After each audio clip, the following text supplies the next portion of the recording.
Hey everybody, we are back. I was a little off when I started. So today we are going to do one of the new contests. They have multiple new contests out. We got the Pomeranian. Let me say it correctly, which is two of 12, 2 of 10, 1 of 10, 248, $3. This thing is filling really fast. It opened up, I think, yesterday morning. It's already that full. We are not going to do that. I will do a couple of the Huskies again. I have one more flock contest to do. We're going to do that second, but we're going to start with an MMG. I love this contest. This is one of my favorite contests from last year. I love the structure of it. I know some people don't love it. I am going to enter in 10 seconds. So, what we have here, it's a 2 of 12 advance into a 1 of 10 and a 1 of 5 with a 225 seat final.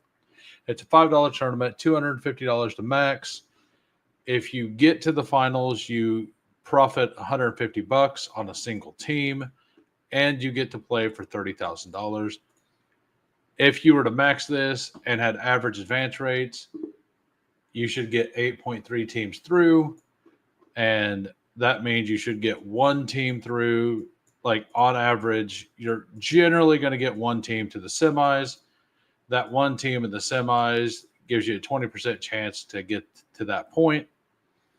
So it's a little less than that. It's like a 16.6% chance, or more like a 15% chance to get to the finals to get your 150. But you still get to play for all that money. So I like it. I really like that structure.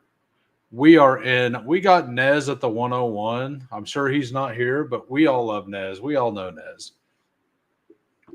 I'm at the 107. We have, what else do we have? Aaron Sandy at the 111. Yeah, this is going to be my third or fourth one of these. I think it's my third. And welcome Aaron, welcome Scott, welcome Victor, welcome Anthony. We appreciate it.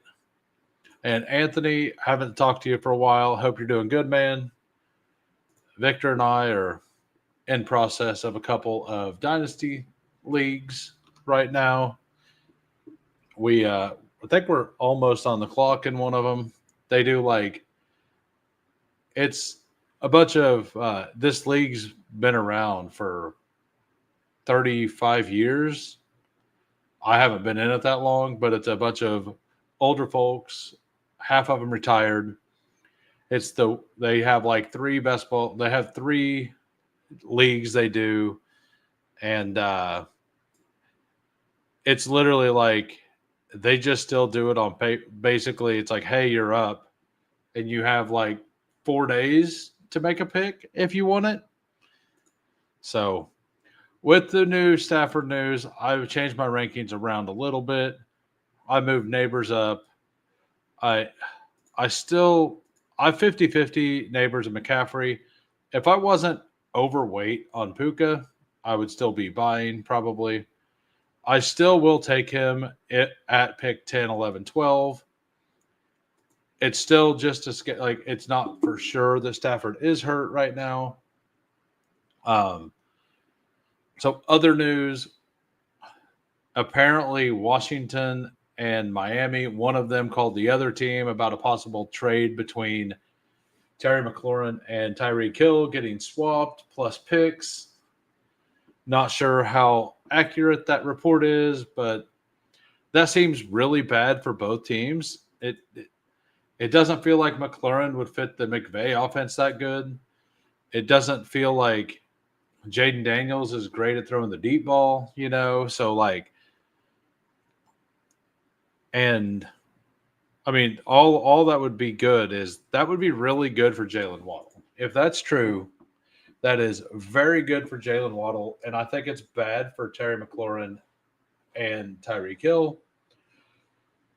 Hopefully that doesn't happen. Hopefully Keenan Allen doesn't sign with the Chargers. I don't mind him signing. I would like him to sign somewhere. I like watching him play. But I don't want him to go to the Chargers because I like QJ quite a bit. I mean, I've been falling under on Drake London, and this is a common pairing, kind of, with Neighbors because both of the Neighbors moved up. So there's that. We have so Bowers goes early here, and I don't mind it. Like I mix Bowers in randomly with everybody. Let's see where I'm at on the Neighbors London. 11%. So of my Neighbors team have London. I actually landed a Puka London team today because Puka's falling. I know a lot of people seem to think it's easy to get, but I have 14% Puka, which, as I just said, doesn't feel the best at the moment. But at the same time, like I never, Drake London never fell to me whenever I had like it's a very low own for me. Nez does have a 6 start. Hey, what's up, Loots? Thanks for popping in. I actually just did a Pomeranian to which I did something similar to this. I took McBride here and then Lamar. All right, so I don't get to very much MHJ. So if he's going to fall a couple picks, I don't want 0 of him. I loved him as a prospect coming out. I should have probably just taken Hampton. I do like Hampton more, to be honest with you. I think getting Harrison with London is going to be a little unique. And so especially in a 50 max tournament. But yeah, like I really like taking Lamar with Jamar Chase because they play week 15. I do think like just over the last couple of years, they basically played a 60 to 80 point games whenever they play each other, right? So it's very likely that pieces in that game are going to be needed to advance. It doesn't matter as much in the MMG contest. I mean, I guess it does. It's 1 of 10. Never mind. But yeah. And I was thinking more like the 2 of 10, the 2 of 10, like the palm. Yeah, so I'm starting to get to where I don't like I'm taking more of the running backs in round 2 and 3 over here because I don't like the 4, 5, or 6, 7 running backs. So the elite quarterback plus running back, like the running backs all the way down the board on the left side just feel bad. You have to pull somebody up or do something a little wild, right? Heck yeah, we'll take George Kittle here. I'm glad to start getting like I want George Kittle to be in the middle of the 4th. I don't like taking him over here. I had 14% of George Kittle when he's at the 4-5 turn. I'm down to 9%. So yeah, classic 0 RB start here. We got Neighbors, we got London, we got MHJ, we got Kittle. All spread out bye weeks. Not that that's the best thing, but yeah. Like I like this start. Aaron over here, absolutely 0 RB. Puka, Amon-Ra, Devontae went with the double. Got a little bit of a fall in JSN. JSN starting to normalize on this end now that Hampton's moved up. Hampton's moved up. Evans has moved up a little. And yeah, I realize that because I did this almost exact same start earlier. I had Brian Thomas instead of Amon-Ra, but I went all 4 of those. And I basically just took 3 more receivers and made sure they weren't by week 8 and went with it. So Kenneth Walker hurt again. Like he's continually hurt every year all the time. I'm gonna just start taking Chuba over him again. I was Chuba over him earlier in the season. I don't think that should really change. I'm gonna just stick to my guns. I pulled Walker up because he was starting to go in the middle of the fourth, so I just pulled him up a few spots to take some if he fell. But I honestly like Chuba more than Kenneth Walker this year. I think that Carolina's going to have a much better offense as a whole. Yes, Kenneth Walker offers a bigger ceiling for sure, and I actually like Connor a lot. And RB touting his backup.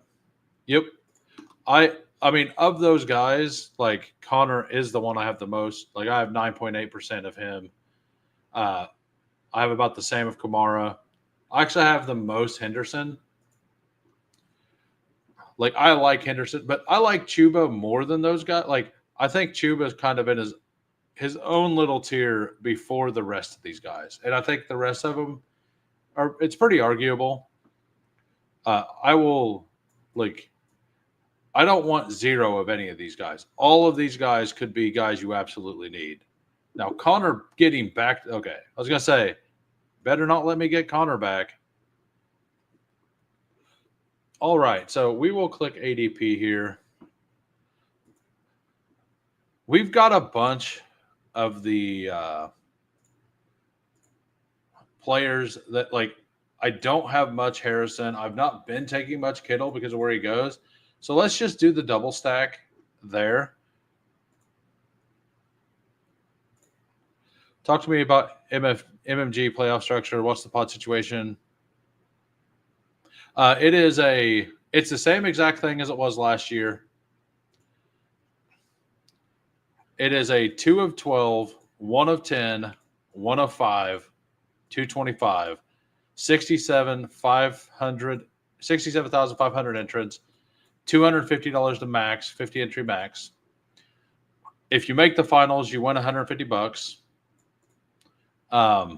which is awesome. You get your money back for just advancing. If you were to max this, it's like if you were to do the 50, you on average should advance at a 16% advance rate. Doing the 50, you should advance 8.3 teams. So at that 8.3, you have a 1 of 10 to get through, and then a 20% to get through the 1 of 5 to get the extra 150 on your money back. So it's slightly like it's not a perfect tournament, but not only do you get your money back, but you get to play for 30,000. Like you make money for the finals, you get your money back for advancing, but you still get to play for 30K. This is the tournament I think Fantasy Dog Pound got fourth in or something. Ugh. Not good.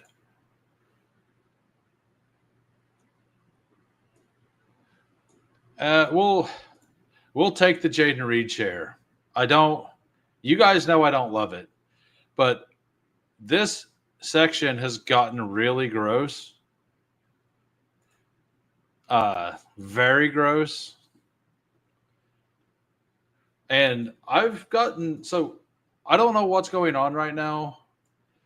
I've been looking, but I've done 5 drafts today, and in 3 of them, Jordan Love has fallen like an insane amount. I got Jordan Love at 145 and at 154. Like that seems a little insane to me. Also, what's up, Greg? And if you're just popping in, please smash the like for me. I did not know this. And I should have known that. Who should have known? This guy should have known. The Owl King himself.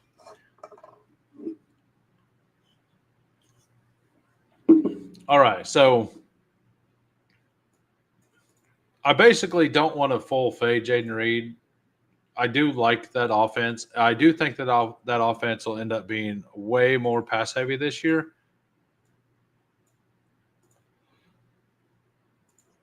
Oh, it was the Google pop up thing. Got it. Yeah, I'm still smashing Jordan Mason quite a bit in this area. Like I'm like 11% or something on him. Uh, so after this, I'm either going to do another one of these or my final flock contest. I'll let the chat decide. I will change my poll question at about round 14 or so.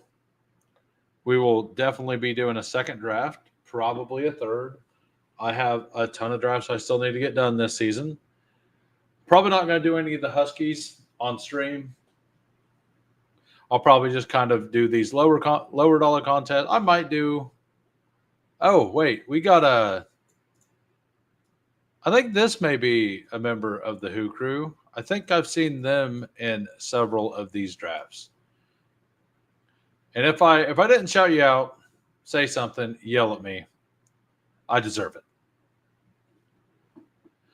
So yeah, well let's. I really like this. This is an awesome wide receiver room. The RB room might be a little shaky. We'll figure that out. There's a pretty obvious pick for me here at 103. Let's see how likely it is that happens. Probably not. Jay Fresh is probably going to take my guy right here. He did. That's the problem with stacking anybody. Like Purdy is so hard to get unless you're on the like. You have to pull him up the board. Like I have a very hard time getting him. All right, so what do I want here? I think Andrews is just flat mispriced. Let's eat some vegetables. Let's take a Tyrone Tracy share to make up for some of the Scatterboo. I've got 25% Scatterboo. I'm not worried about it, but I do want to be 4 to 5% on Tracy, so I do take him here and there. What's up, Lawsimo? Thanks for stopping in. Yeah, this is definitely the problem with doing this is the double stack and pulling Pearsall up. Like I pull Pearsall up quite a bit, but every time I ever do that, I do it every time I get Kittle, and I've never once landed the double stack. It's never happened for me. I've never got like maybe I just have to pull Brock Purdy into 90, but I don't want to do that. I'm fine not having Brock Purdy there. Maybe that's wrong. I mean, I would prefer him to whatever I get here at 114, assuming I take somebody there. Caleb Williams, since that video, has been dropping pretty fast. Like, I've taken him I took Luther Burden, Caleb Williams at 120, 121, smash earlier. That felt really good. That might become the norm. That would be awesome if that becomes the norm. There is definitely a pick I want right here. For sure. I think I'm going to be able to get it. We get it. I could just double tap them, or I could take Charbonnet too. I think I'm going to go with Loveland, though. We're going to lock down. We're just going to stop at those two tight ends. It's also a Week 17 bring back in that game. Sharbs apparently is going to get a little bit more of a – yeah, and now Punisher is going to take Jordan Love right before me. So I'm going to end up with the naked quarterback here. Like, that's what's going to happen. I'm just going to deal with 3 late quarterbacks and just try to advance through. Like, I guess that seems to be what I'm going to have to do with how this room is laid out. Sometimes Like, I could pull somebody up. That's how I got $30 of Mac Jones. Hopefully that's in the Superflex contest, sir. Not in these other contests. But I mean, to be honest, like he's going to be low owned, right? Like that's a low owned thing.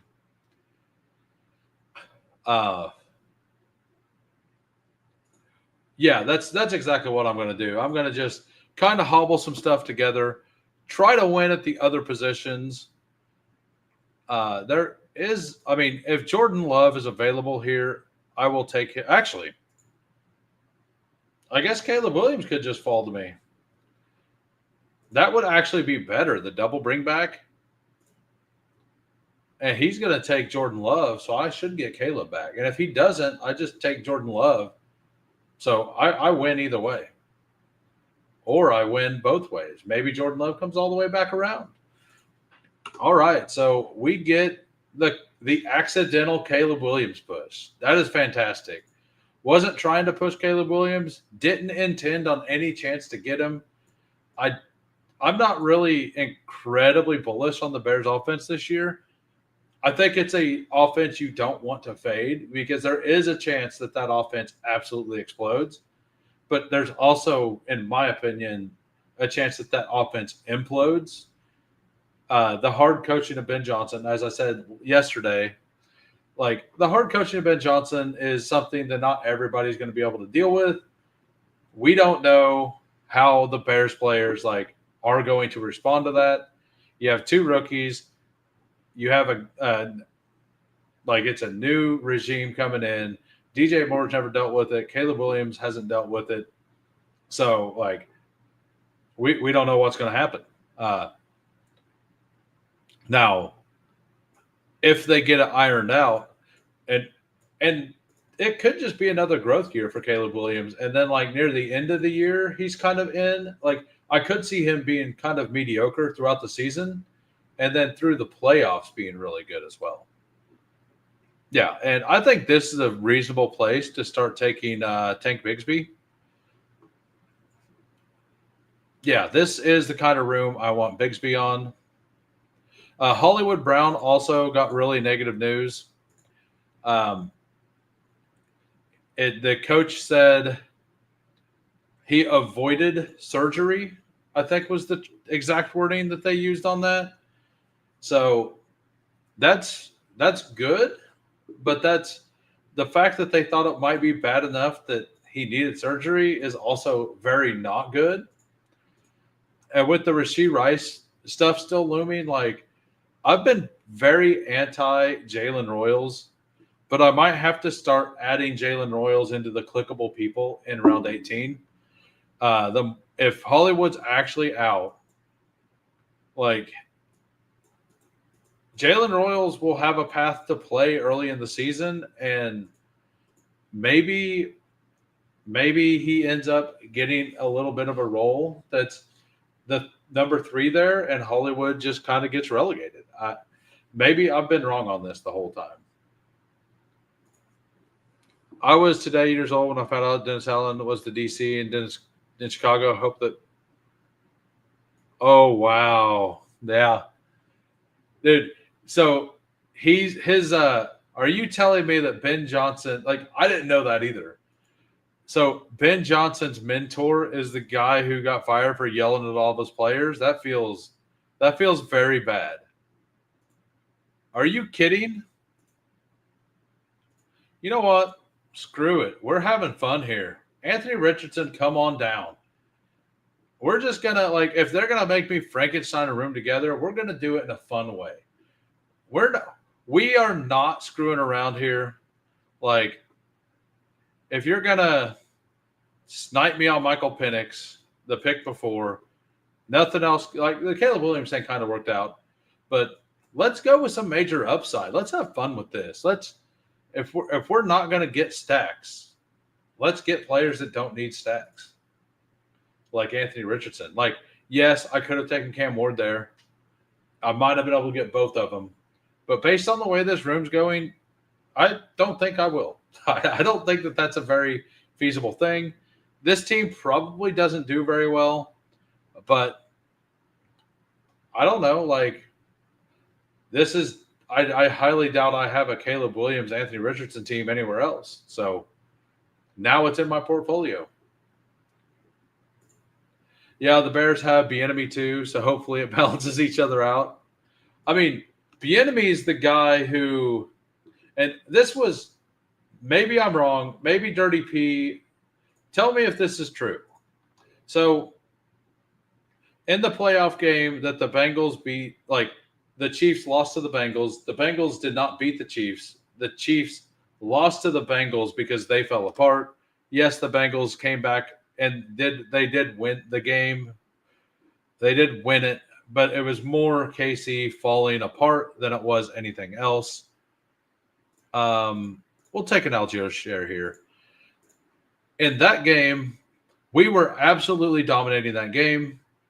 And apparently, no, that was I think it was, might have been Nagy. But somebody basically told Mahomes that they had a timeout, and they didn't have a timeout at that play before the halftime where he threw the ball short and then the time ran out. It was either Bieniemy or it was Nagy. And that's why Mahomes was so upset. And then Mahomes self-destructed in the second half because he was mad at himself for not looking for himself, and he trusted the coach.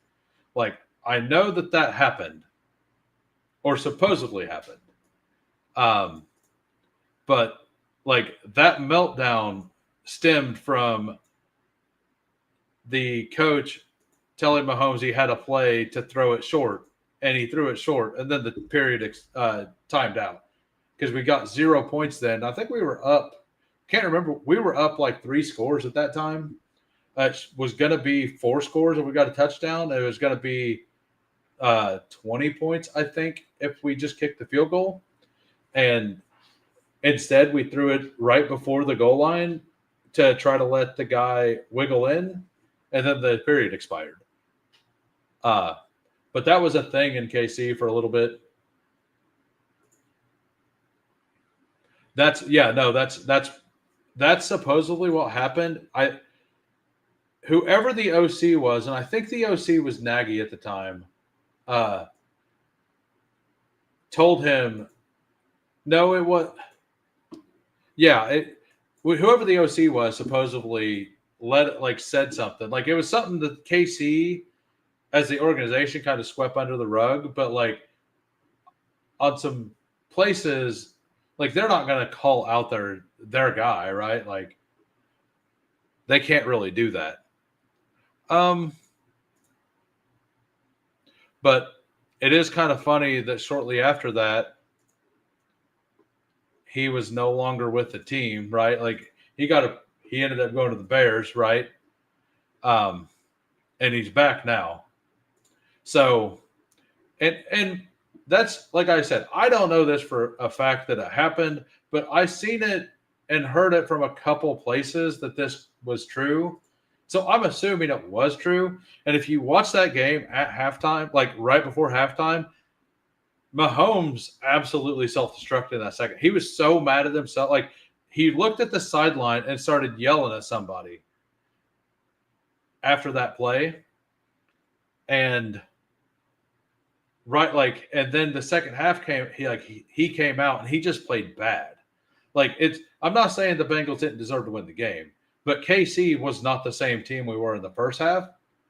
And it was more that Mahomes just wasn't himself. Mahomes, it was definitely his worst playoff game that he's played. And it was only bad in the second half after that play. What up? I believe KC was up 21-3 at the time. 4 possession. Yep, exactly. And then, Putt Daddy's a KC fan also. And it was Nagy, right, that botched the timeout thing, if I remember right. I was thinking at first, I was thinking it's Bieniemy, and I thought about it. I think it was actually Nagy that did that. People really talked about Mahomes being concussed in that game, and I mean, maybe that's something that happened as well. All right. I don't think we do that. You know what I'm not going to do? I'm not going to take JCM this early. Like, I've been seeing Ja'Cory Krusky-Merritt going in front of Will Shipley, and I will not be doing that. If you want him that bad, congratulations. You can have all of him. You can have all of it. I will let you take every single share of JCM before Will Shipley. I do remember that Mahomes being concussed conversation. I'll buy it as well. I mean, both could be true, right? Like, maybe, and like I know for a fact that I heard people talking about the timeout thing. And if you watch the game right at halftime, right after that play, he looked to the sideline and was very upset. I'm very not upset about Darnold. I have more Darnold now than I want. So, and here's my question. Do I just take the Aaron Rodgers? I don't think so. I think I take the Jackson Dart, make sure I get it. Just hope that those play through and that Dart's there in the last week with Malik Neighbors. Is that a good enough wide receiver core?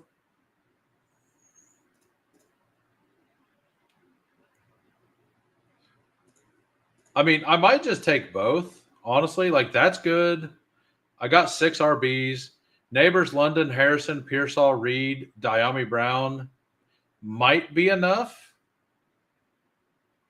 Maybe. And I feel really weak there. I don't know if that's the right call. If I don't do that, I take one of these guys. So he went, so it's not a big deal. I think I would have taken him. Yeah. I did not expect Torrey Horton to be available at this point, and that's actually who I should take here. An upside player on the bring back side of Chuba. Or not. Well, you're welcome, Mr. Galley or Galday.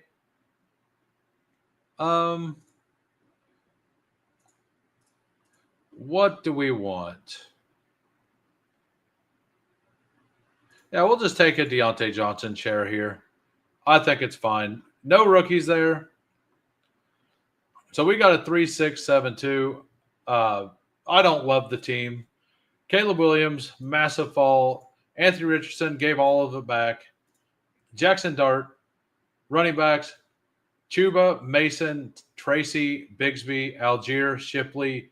There's like zero fun in this RB room. Hey, yeah. Hold on a second. I'll finish that. I'm going to go with the poll, then set up the new poll. Who finishes with the most rushing touchdown? Isaiah Pacheco winning at the moment, 37%. Pollard 11%. Swift and Caleb Johnson both sitting at 26%.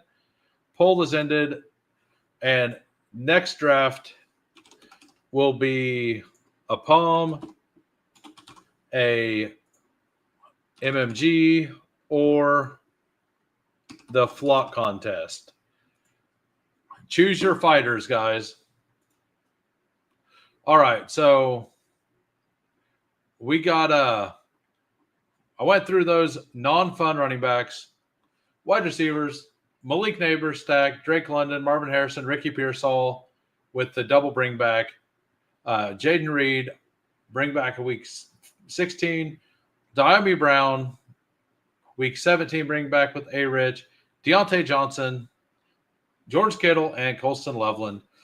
If I don't have a lot of fun in any of my rooms, like I got several players I don't like on this team. I don't love the Tyrone Tracy pick. The Bigsby pick I don't love, but I think it's a good pick now. The Jaden Reed I don't love. Marvin Harrison I don't love. But it's fine. It's perfectly fine. Hey, if you're just popping in, please smash that like for me.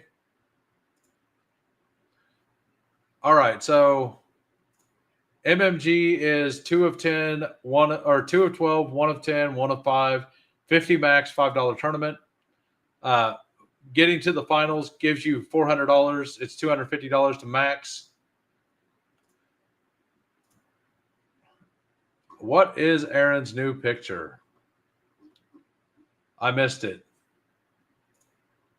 Oh, that one. Yeah. Yeah, he's always got great pictures. It's fun to see everyone who poo-pooed me on Horton start to believe. Yeah, like I just didn't think he's going to be healthy. And that's what I said the entire time. Like, I'm like, because his path is clear. Like, if he missed training camp and Cup was there, like, it's a very, like, it doesn't feel clean. Yeah. And he was very good. And he played at Indiana, right? Like, and what have they ever done?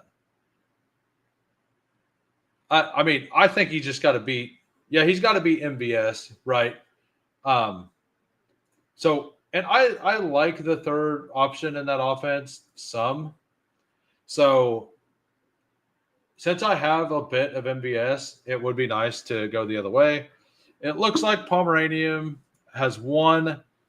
Oh, we only have 10 votes. We have 22 watching. If you have a preference, we are tied between the Palm and the MMG right now.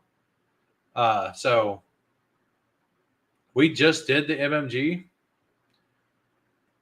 We will wait a few more minutes. We will go through Aaron Sandy's team since he was the only one that made it in here with me. He has a 3.672.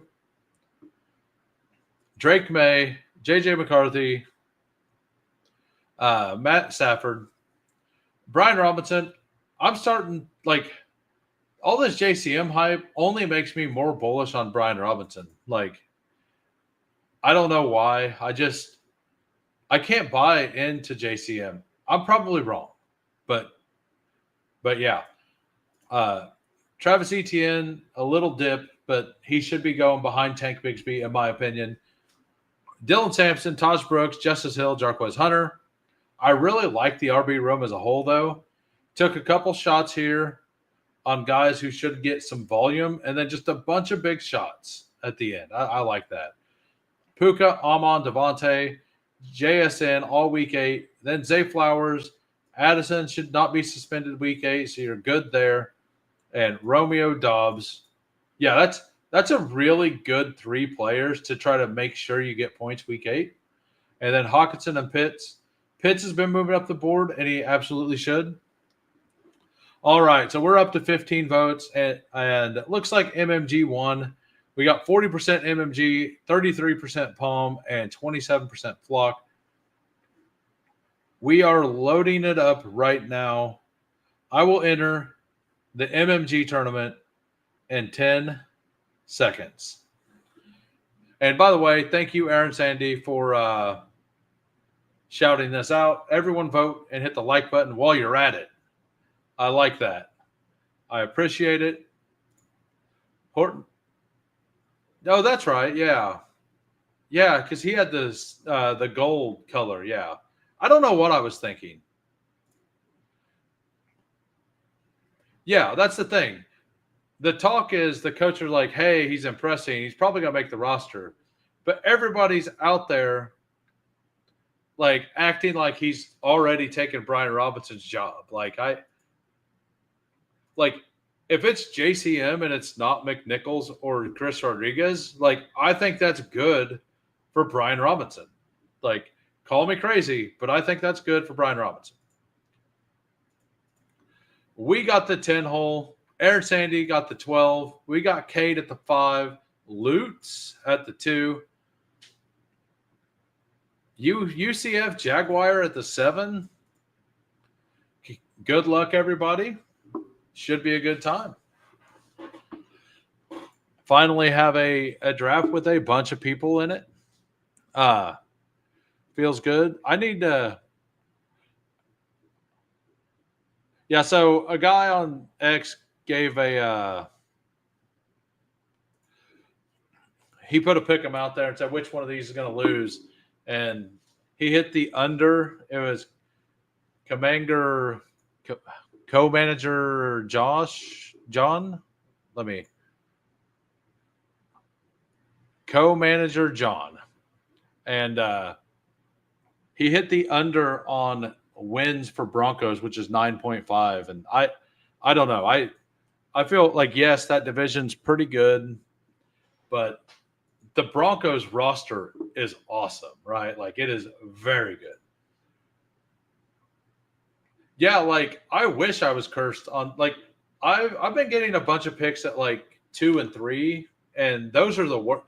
2, 3, and 4 are the worst picks on the board. I think there's a clear gap between Jamar Chase and Bijan, and the next 5 picks are kind of the same. Like I don't want zero Bijan. Like so in the original Husky, I did 4 drafts. I got 3 shares of Bijan because I just kept picking it 2. So it's a stand I want. It's nice. Like I kind of want a stand on him somewhat. Bringing up Amon Ra there, huh? Yeah, we'll take Neighbors again. You take Bijan over Chase. Like I can't get there. Like I love Bijan, but it feels really good to have 3 of my 4 teams in that contest. Like with Bijan, like to have a mild stand like that in a higher dollar tournament feels good. We're gonna go ahead and take Achan here and welcome Quill. Thank you for popping in. Nice to see you back. I've gotten a mess of 101s in the palm and Shep, and it's so much more of a headache dealing with the Bengals than just hammering 2 picks you love from the 110. Yes. And the 101, as I said earlier, with like what Nez was doing, like if you don't take a running back at 24, 25, you have to pull somebody up. Like you're not getting somebody naturally. You have to overpay for somebody. And like Caleb Johnson and DeAndre Swift now go before your pick most of the time, right? Like if those were the guys you want, if you don't want Pollard, Pacheco, like you're probably just going to have to overpay for a running back, right? So like the fact that you get Chase there, like, and that's another argument for liking Bijan, because if you go Bijan RB, like the wide receivers you get from 3 to 7 feel awesome, like really good. Thank you, Fancy Dog. Welcome back. I almost did that earlier. I decided to pull up Josh Allen instead, but it was between Josh Allen and Brees. I will be doing Brees here soon because I do have 0 shares of Jamar with Brees. Yeah, I like it doesn't feel great, but like at the same time, like it feels worse to not do that and then to just have to hammer, like you pretty much force yourself into 0 RB if you don't take one here. Unless James Cook occasionally falls here. Some people will pull Kenneth Walker up here. I don't love doing that. I get it, but I don't love it. You could pull, like, I guess you could pull Chuba up or Travion or something, but like you have to pull somebody up the board from the from the one hole, right? If you didn't take T, if you don't take T at the 2-3, you just lose. You think so? I don't think so. I think if you take T at the 2-3, you just go ahead and smash Burrow here. I think you have to take an RB. You don't get Burrow?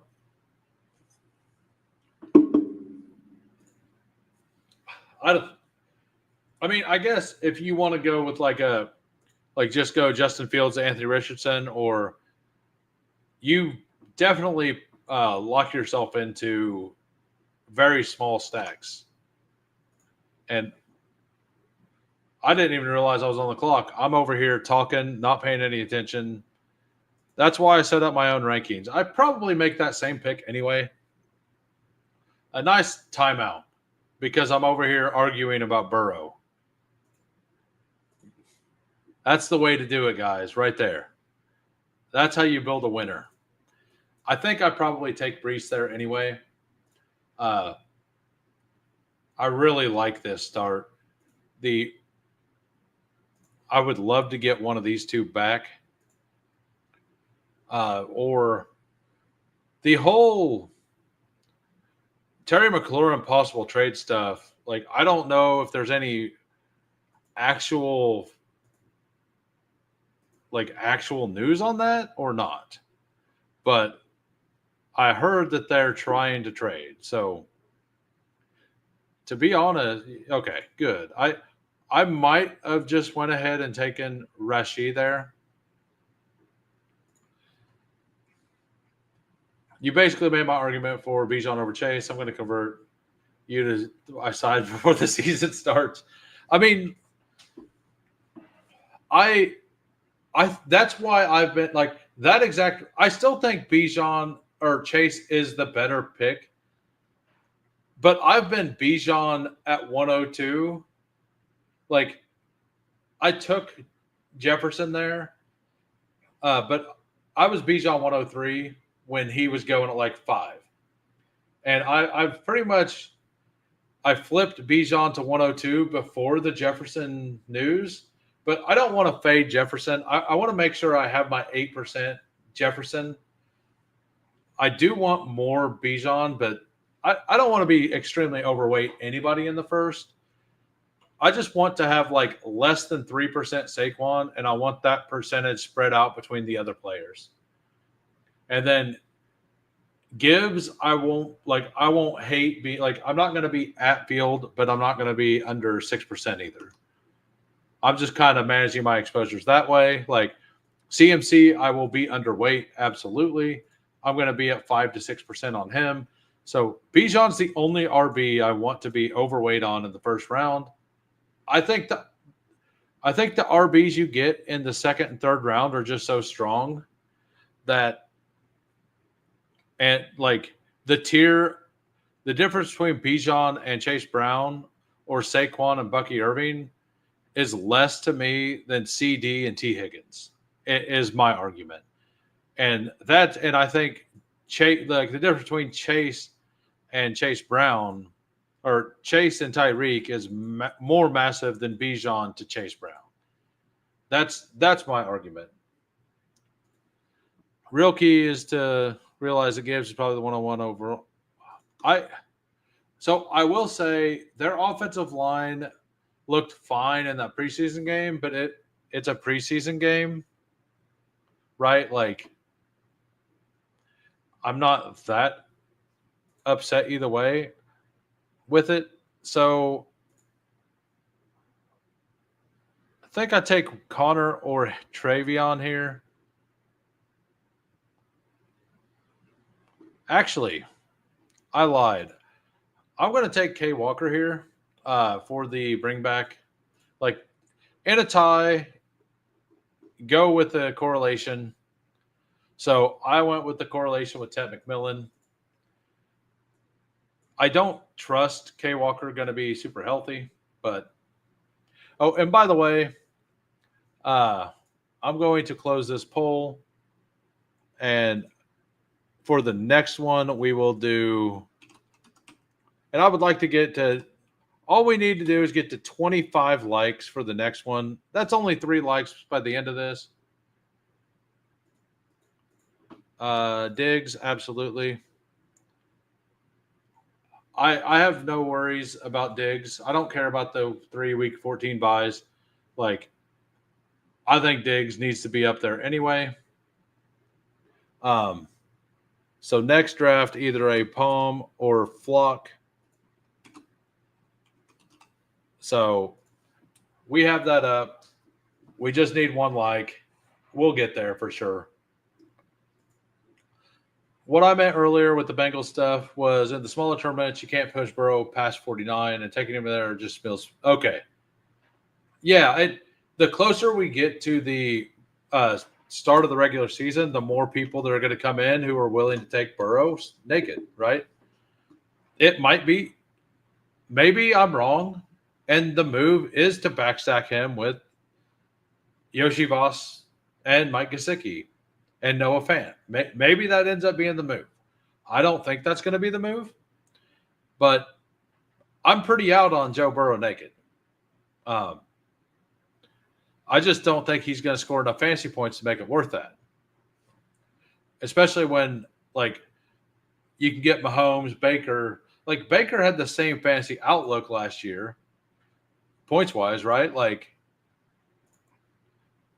if we go here to points, we had Joe Burrow at 391 and Baker at 383. And Baker goes 2 rounds later. Like, the only reason he goes high is because people want Chase and Higgins stacked up. And the fact that he goes 2 rounds before Baker, and yes, the worst news does kind of suck. And yes, their defense is going to be worse. But the Bucs defense isn't much better, right? Like, so the fact that those two players aren't closer together boggles my mind. And, like, you can get, like, I get Baker sometimes at like 108. I've never seen Joe Burrow go past 82. I've seen him go at 81 once. So, like, I don't understand why that is. To me, it doesn't make any sense. So this part of the draft has gotten to feel really bad. Now with the Shakir news, with the Godwin news, like, it feel like both of those are hurt. Mooney's hurt. If you get here and you need a receiver like I do, it doesn't feel great.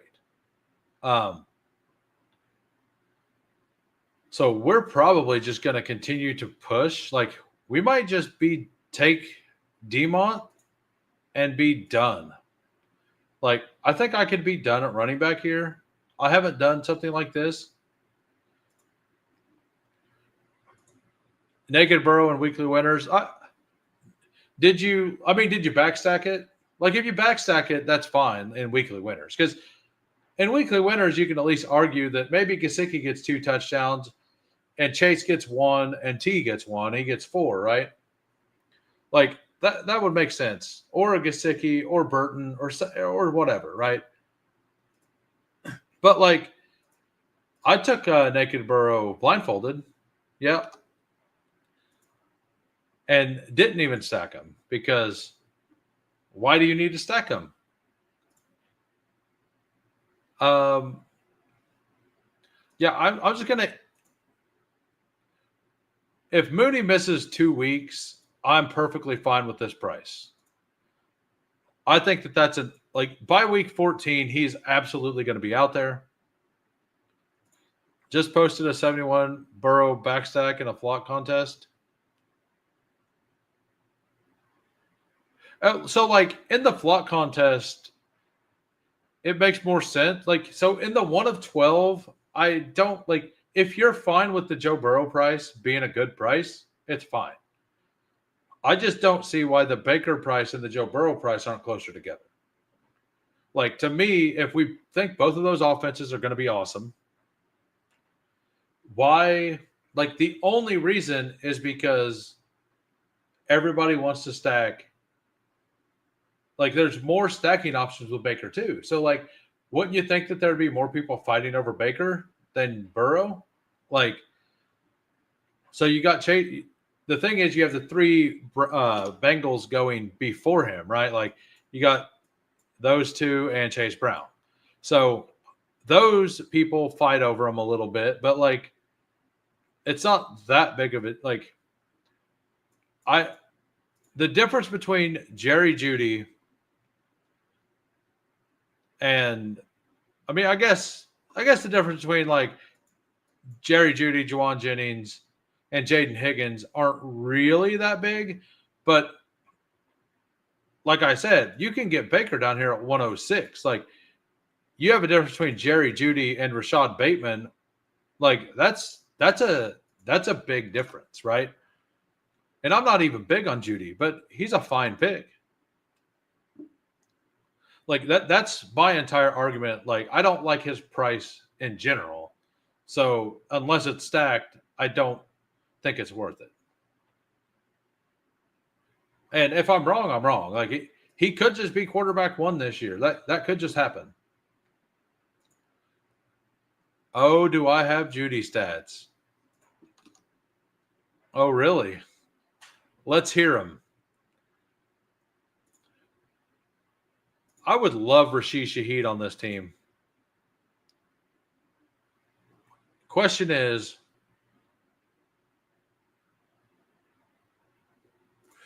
we're going to try it. If we don't get Drake May back, we don't get Drake May back. I think I need the wide receiver there more than anything. We do get Drake May back.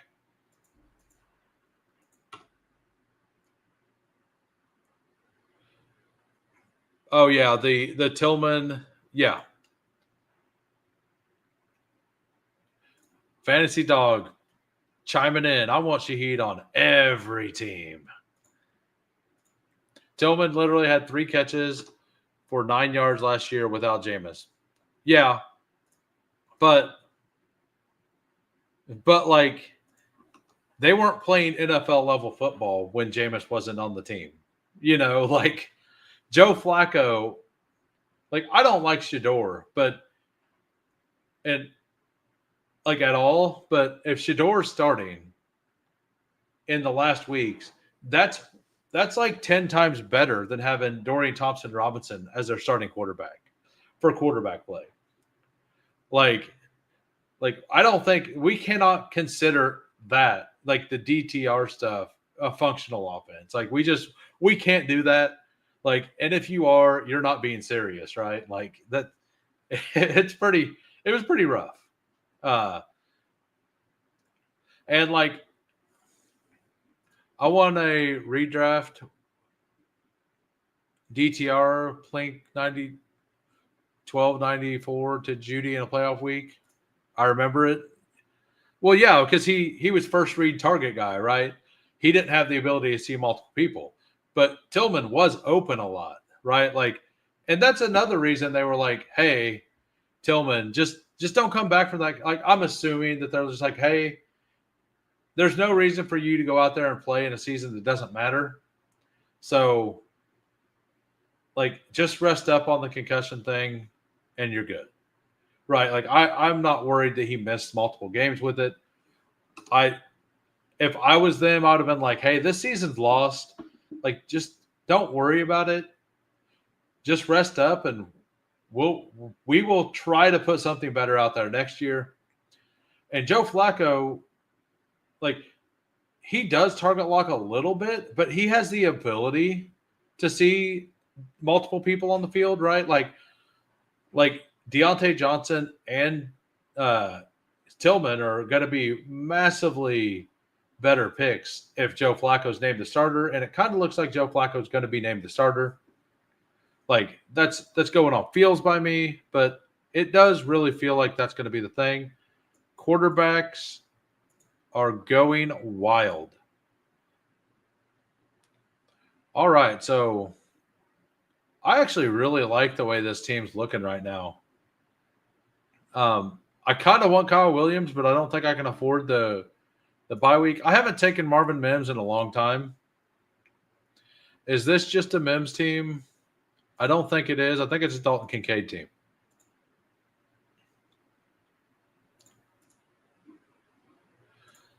Flacco doesn't lead them to Arch Manning. I'd be shocked if. I mean,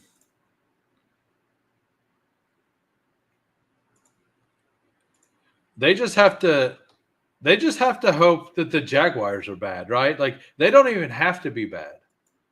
They just have to hope that the Jaguars are worse, right?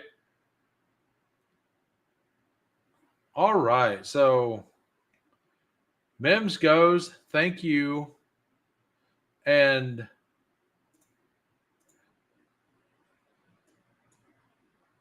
I'll take Goddard. I'll go ahead and take Goddard here. I just kind of wanted a couple tight ends. So the team right now is a 1-4-5-2. We have Drake May, Achane, Brees Hall, Kenneth Walker, David Montgomery. Wide receivers, Malik Neighbors, Tet McMillan, Steph Diggs, Darnell Mooney, Rashid Shaheed. Tight ends, Kincaid and Goddard. We'll figure out our quarterback later. We met again, UCF Jaguar, the green dog with goat horns. Feud continues. Wait, do the Jags own their pick? I think the Jaguars traded their pick next year and the one this year to move up to take Travis Hunter, right? If Arch Manning plays for the Browns, I'll be flabbergasted. Yeah, who knows what's going to happen? Like, Manning may just stay for 2 years, right? Arch might. Yeah, absolutely. Exactly. Like, he's going to get paid, absolutely paid at Texas. And they're going to be a good team. Like, if they don't like the situation that, like, whoever the worst team in the league is, if they don't like the ownership, they're going to tell Arch to probably stay in college because of the money, right? So I think it depends on who has that first pick if they're going to ask Arch to go and, like if I was the Mannings, that's what I would be doing. Are you taking any round flyers after that Hall of Fame? I made KLS draftable, but I'm like only going to take him as a bring back to Houston or on a Herbert stack. Like, I've stopped taking Trey Harris like altogether. I didn't like Trey Harris a ton as a prospect anyway. Steve here, welcome. He knows ball and he really liked Trey Harris. So I kind of started taking him like close to the field, not with the field. So let's look. Yeah, I have 7.6. Like, I'm close to the field on him. I'm pretty bullish on like the Chargers in general. Like, so you have 14% Justin Herbert. So like I stack Herbert with Hampton. Like, I just stack him with everybody. I've taken one share of Lambert now. Gadsden probably is a better pick than I thought he was as well. Like, and that was a good question. Thank you, Quill. He might be. Cedric Tillman does go. We got Drake May. We got that. We could just do this. Yeah, we do that. We just take the stack here. We take our third quarterback. We have the double week 14 bye there, so we do need another one. And we have the Achane stack. I think that's a fine stack.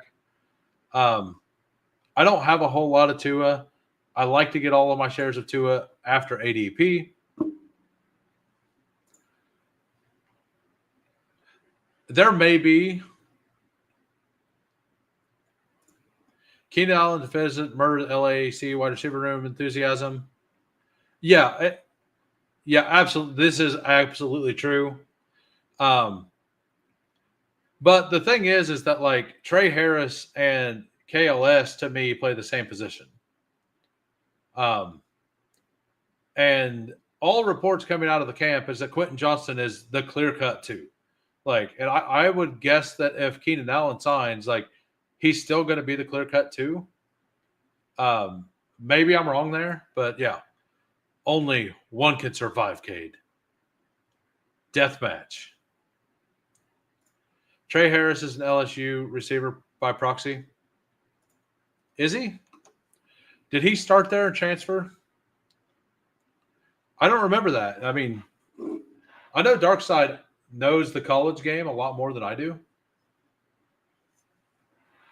This year, I'll probably be able to watch more college.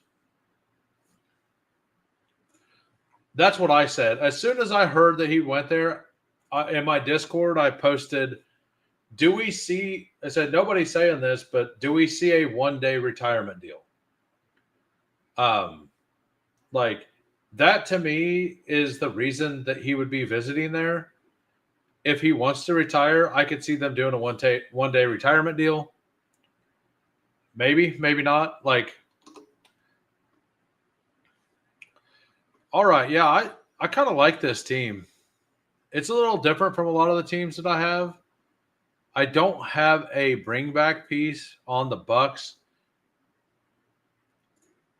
Keenan will play and make anyone not named Ladd have exactly 500 yards and 3 touchdowns. I mean, that is, if Keenan does play, it is very bad for Harris and Lambert Smith for this year.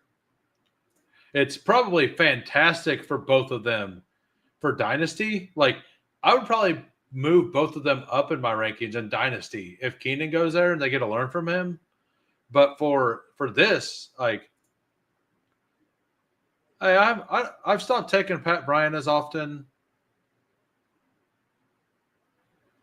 I think this is a good time to take him.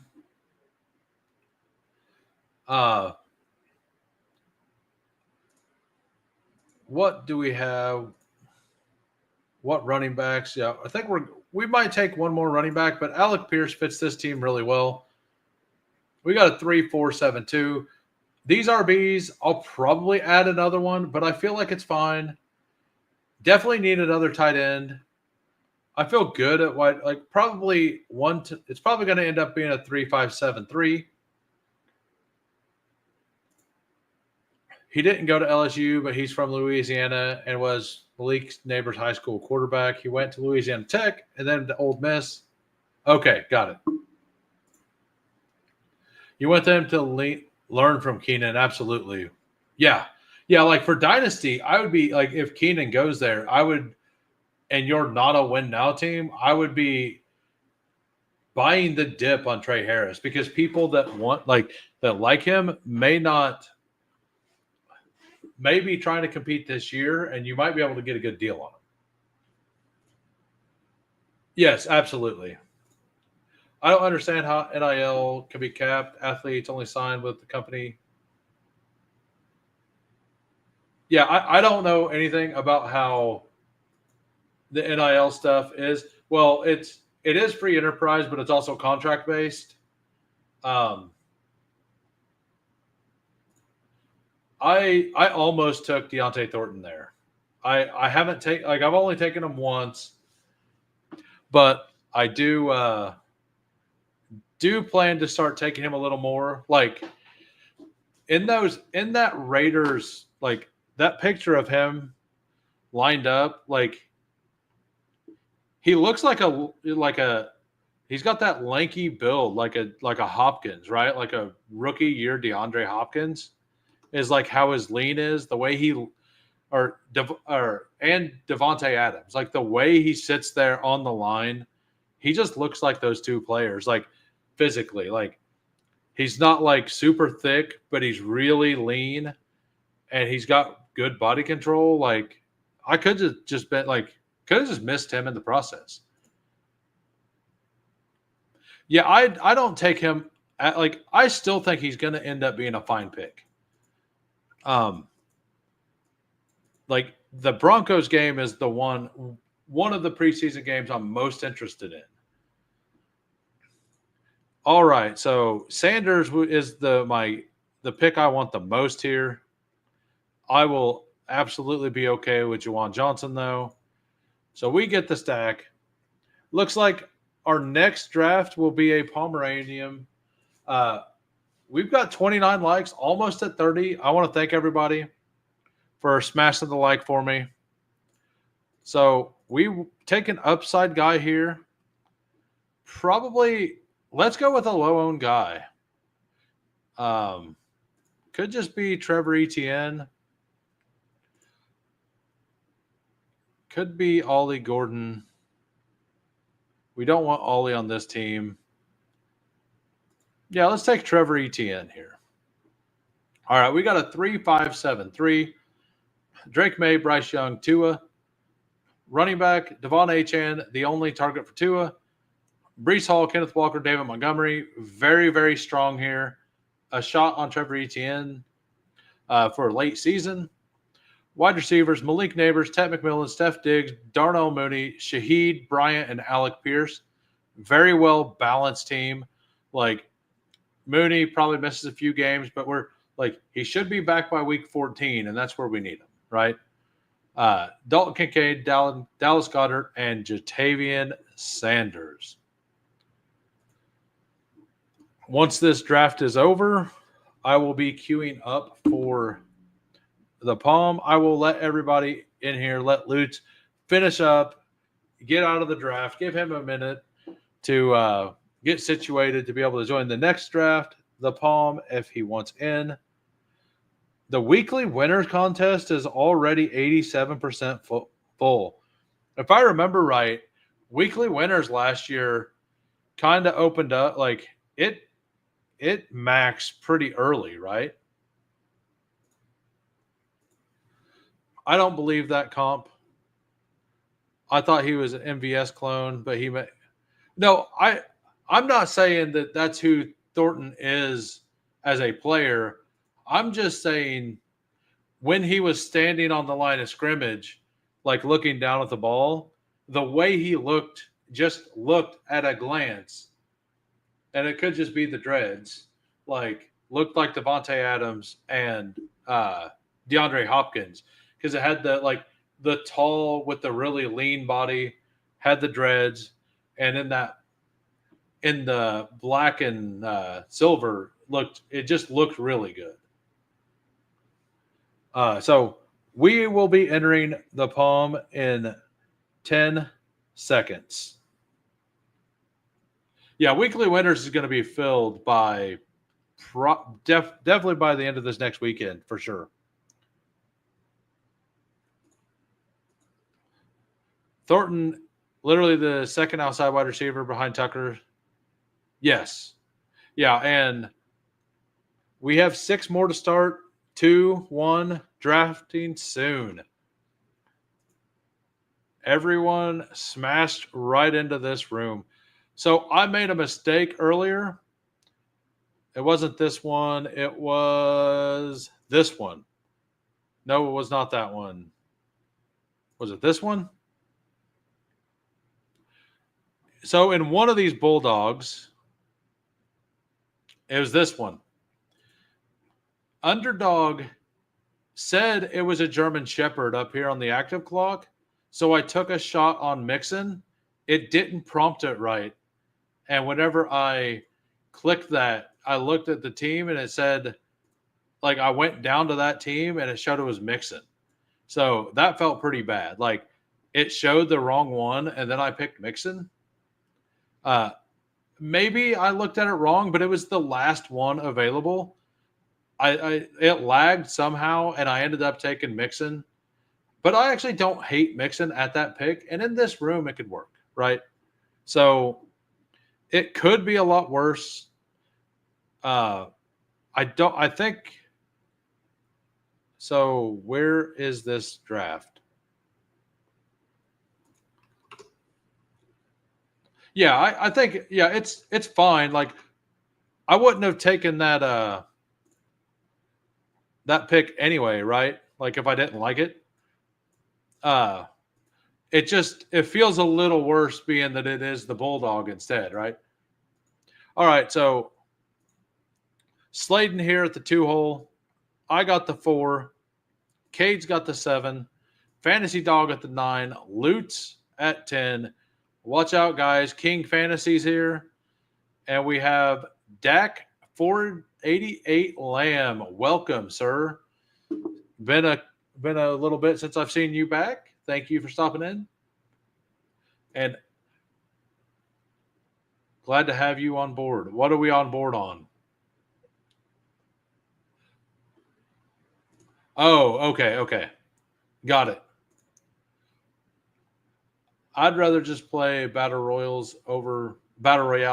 Yeah, I've heard people say that, but like you could just do both.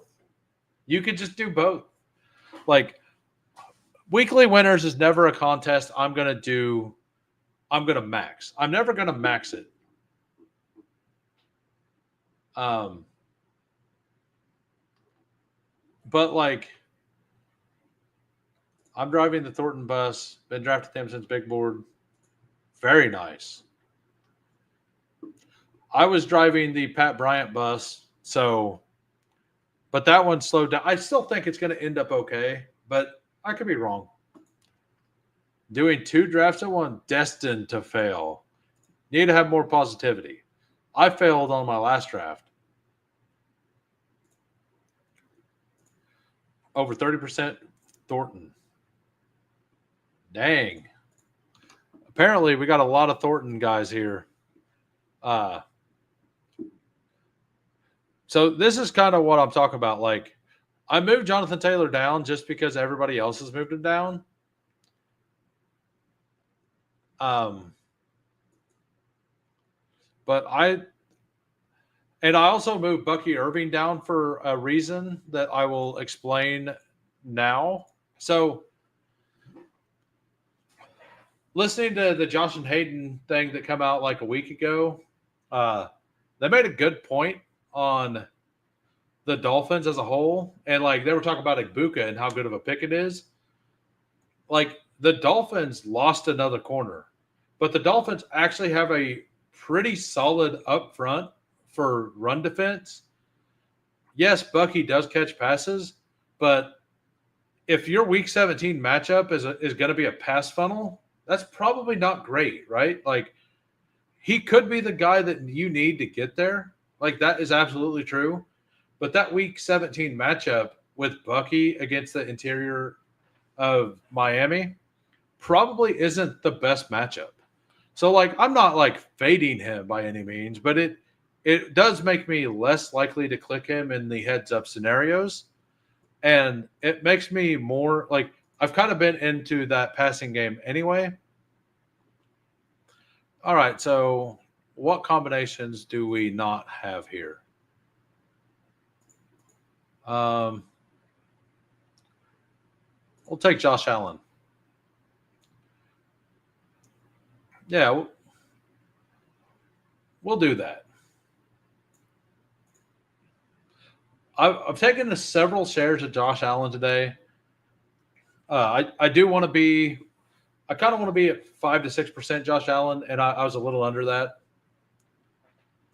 Unlike Bryant, Thornton, Trey Tucker made it NFL career with AOC and Minshew.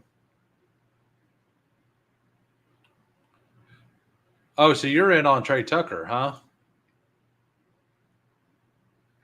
Yeah, that's the 5'8" player.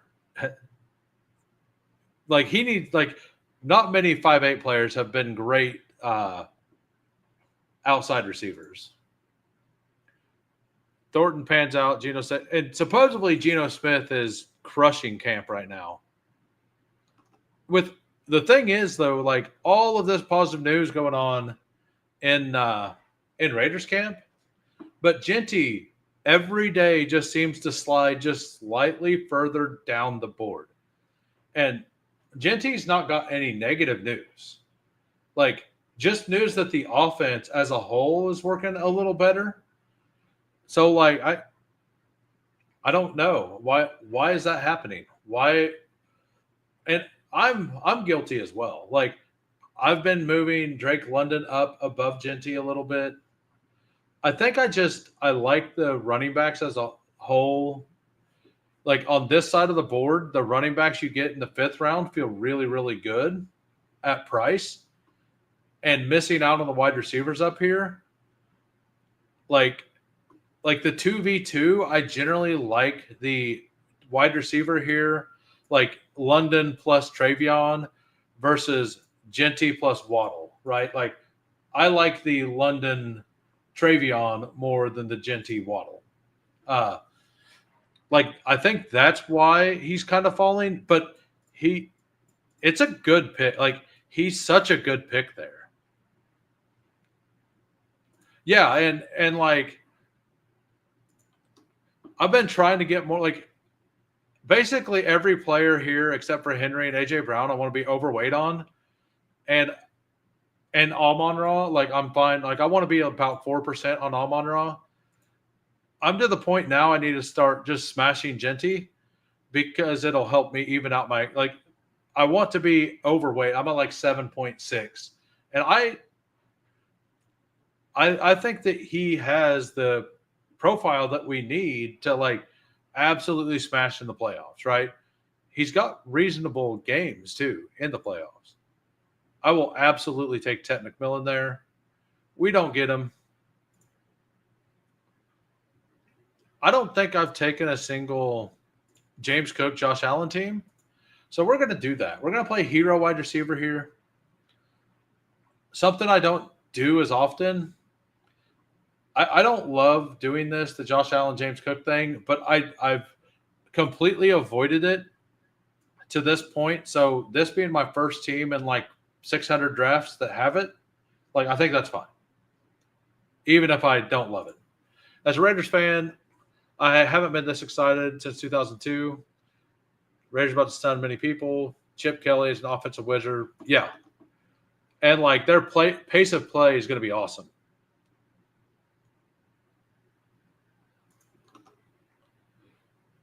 Are they really a bottom 5 projected offense? I wouldn't trust any ranking that like where is it, are they a bottom 5 projected offense? Like I'm curious, like is that Vegas?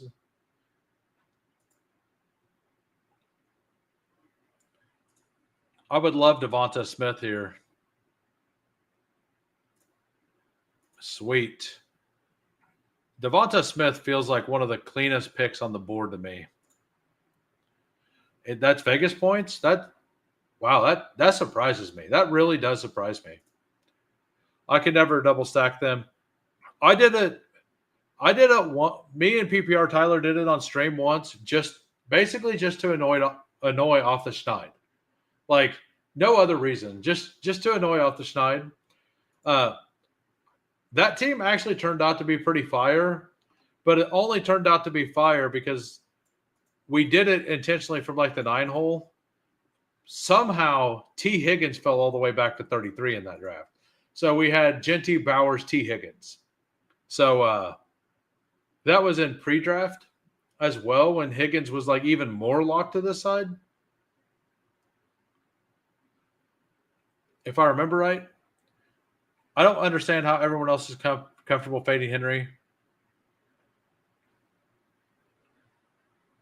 I just it's kind of the same thing with like I mean, he is older, yes, but I feel like they're going to use more Keaton Mitchell, and I think they're going to spell him a little more this year. I am a little worried about the Week 15 game versus the Bengals being knocked out by having too little Henry in that game specifically. And it is like that's why I said it dismissively. Like Henry is built different. Like that's the argument. The chance that Genty is RB1 on the season, the chance that Achane is RB1 on the season is higher than Henry. Henry is a safer floor. Henry is a fantastic pick. And I don't like full fading it. That's why I took, like, in the Bulldog, like, I have 2 Bulldog teams with Derrick Henry because, like, I would rather spend a couple high dollar teams on Henry and to hedge my bet that way, and then to in these bigger field tournaments, like fade him to a degree. That's how I've been playing it, and like I don't regret that at all.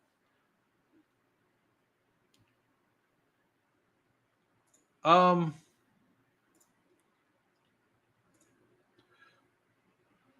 think I'm just gonna go ahead and take Ibuka here. just to get like I need to make sure to stay at field with Igbokwe.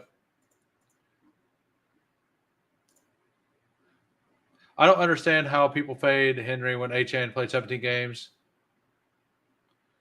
got hyper targeted, and Henry still dusted him. Let's look. Well, there's a reason for that too. Yeah, because 4 points a game difference in Henry's favor. But Achane, in games that Tua played, Achane scored more points on average than Henry did. So if you only take the games that Tua and Achane were both in, that like it was higher, but it wasn't like extremely higher. It was barely higher, right? So I understand like not liking that and not understanding that. It was higher, but it wasn't like extremely high.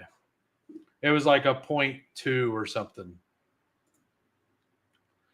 I'm taking the full shot clock to tilt the 101 on Burrow. Very nice.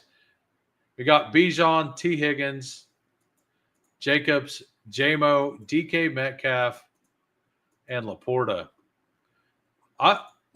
I kind of am in on Laporta in this round if the wide receivers are gone. Yeah, I mean, he probably probably expected if you looked at the board that Burrow wasn't going to make him back or make it back.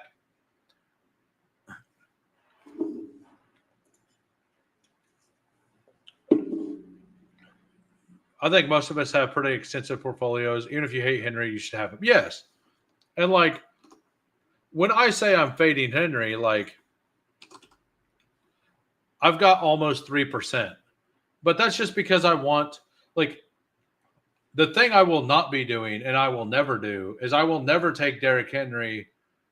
I did it once just to get a Derrick Henry T. Higgins stack just for fun in a $5 contest. But the one thing I will not do is I will not take Derrick Henry over Amon-Ra or Brian Thomas, especially Brian Thomas. So, like, I am absolutely not doing that. And his ADP is like the very next pick. So half the people don't feel that way, but I absolutely feel that way. So, like, I need him to fall in ADP a little bit to even be into him. And if he falls in ADP, I still think he's an equal click with the other people. So, like I said, I forced myself to take him on 2 of the higher dollar contests because it's a scary fade. Like, it's scary to be at 3% him. So, like, taking him in a couple of higher dollar contests to me makes sense if I'm going to make that fade, and I respect him as a pick. Like, I never look at somebody's team that has Derrick Henry and think, oh, you're dusted, right? So, like, I respect the pick. And that's just the way I want to play it. And that doesn't mean that other people are wrong in the way that they want to play it either. Yeah, I definitely want Keon. If I don't get him, I might just take Mixon here. I think in this area, once Mason, Aaron Jones, and B-Rob are off the board, I think Joe Mixon is a very, very live pick there. Even if he misses 4 games, like I think he's a very fine pick there. So we got CeeDee Lamb, Jonathan Taylor, Josh Allen, James Cook, Devonta Smith for the bring back on that game, Igbokwe, Golden, and Keon Coleman now. Yeah, and it all depends on and as I mentioned earlier, like I kind of like the wide receivers here, and I like with my Genty thing, that same logic applies to Derrick Henry also, right? Like, I would much rather have the 2 receivers and have Alvin Kamara, Travion Henderson, RJ Harvey than I would have Derrick Henry, Amon-Ra, and Jacoby Myers, right? Like, not or Ricky Pearsall. Like, I would rather have the 2v2 without Henry or without, yeah. Hey, what's up, AP? Thanks for popping in. Do we want to? I highly doubt I have a Josh Allen Baker Mayfield team. That feels fun. I spent part of this stream talking about that. So let's about like the week 17 game there. And then I spent a little bit more time talking about the what if you take, well, Pearsall is a good player there. Diggs and Olave are also good players there. But like, I mean, I have all those kind of the same, you know. I just think I like the double wide receiver, even if it's Drake London. Like, I like the Drake London, uh, tr- uh, RJ Harvey more than I like the Derrick Henry, Chris Olave. So that is why I kind of fade him a little bit, and that's actually why I'm underweight on Genty now too, because I've got to where I like that part of the running back. I don't want zero of anybody unless you're like, I finally took a share of DeAndre Hopkins the other day. He was there at 212 on my Lamar team, so I took a share of DeAndre Hopkins. You should be proud of me, Peppertoni.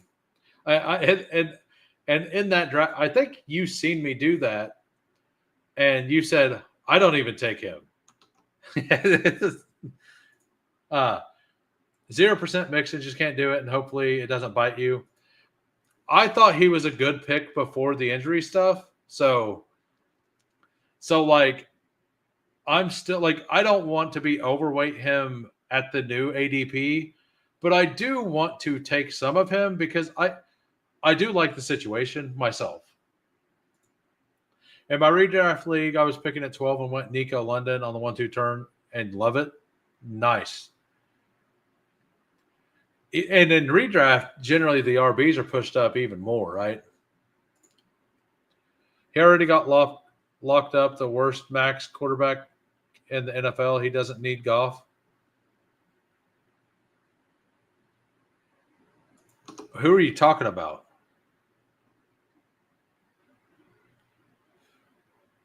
You're talking about,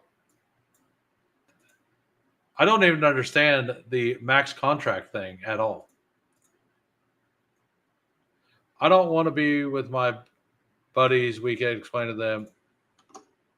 I missed on Genty. It's okay. I got Ken Walker and DeAndre Swift. So Scadaboo is absolutely falling right now too. And deservedly so. I think at this price, I'm still in though. I was fine taking Charbonnet there. Charbonnet got a little buzz.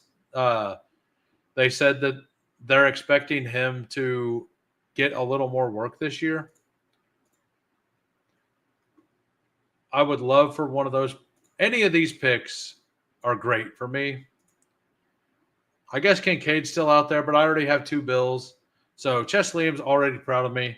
I don't need a third Bill. 2 Bills is enough. I need Chess Liam to like it, not love it. You know, like, that's what we're here for. Only Chess Liam's approval. That's all I'm here for. All of my guys go. They're good picks. I like the Tajay Spears as well. Yeah, I'm liking this team right now. We got Josh Allen. We got Baker Mayfield. Running backs, Jonathan Taylor, James Cook, Cam Scadaboo, Tajay Spears. Like, this is the kind of room that Scadaboo will have time to work. Like, JT should be awesome. Cook should be really good. Spears will at least get some role. Wide receivers, CeeDee Lamb, Devonta Smith, Egbuka, Golden, and Coleman. You almost took Scadaboo over Kelsey last round. Oh man, I've stopped I've stopped pulling Scadaboo up to the 100s. Like I'm taking him back here at like 110 ish, and I'm still getting a bunch of them. So you don't need to like really pull him up right now with that hamstring issue. Mixon was punishing the faders last year just as bad as Higgins. Yeah, I still think the fifth round Mixon shares can get there. Like if Mixon misses 3 weeks, 4 weeks, he can still pay off that ADP if he does what he was doing last year. He missed 4 games last year, right? I think, and he still punished those people. You either saw Scadaboo throw up while scoring 2 touchdowns or you didn't. Tony was suggesting that 101 might revenge you for Burrow with the golf snot. Oh, okay. Got it. What's up? Thank you, Sleaze, for popping in. Thank you. That means a lot. And big draft energy, no cap. My mind is a weapon. Mikey boy. We did Superflex on Sunday night, and we'll do another Superflex this upcoming Sunday night as well, sir. Today we're gonna kind of just stay on underdog today. I think I'm gonna do another draft even after this. I'm having a good stream. I'm having a good time. I think I'm kind of in on the Pitts thing now. Look at these running backs, though. The entire top of the queue is RBs.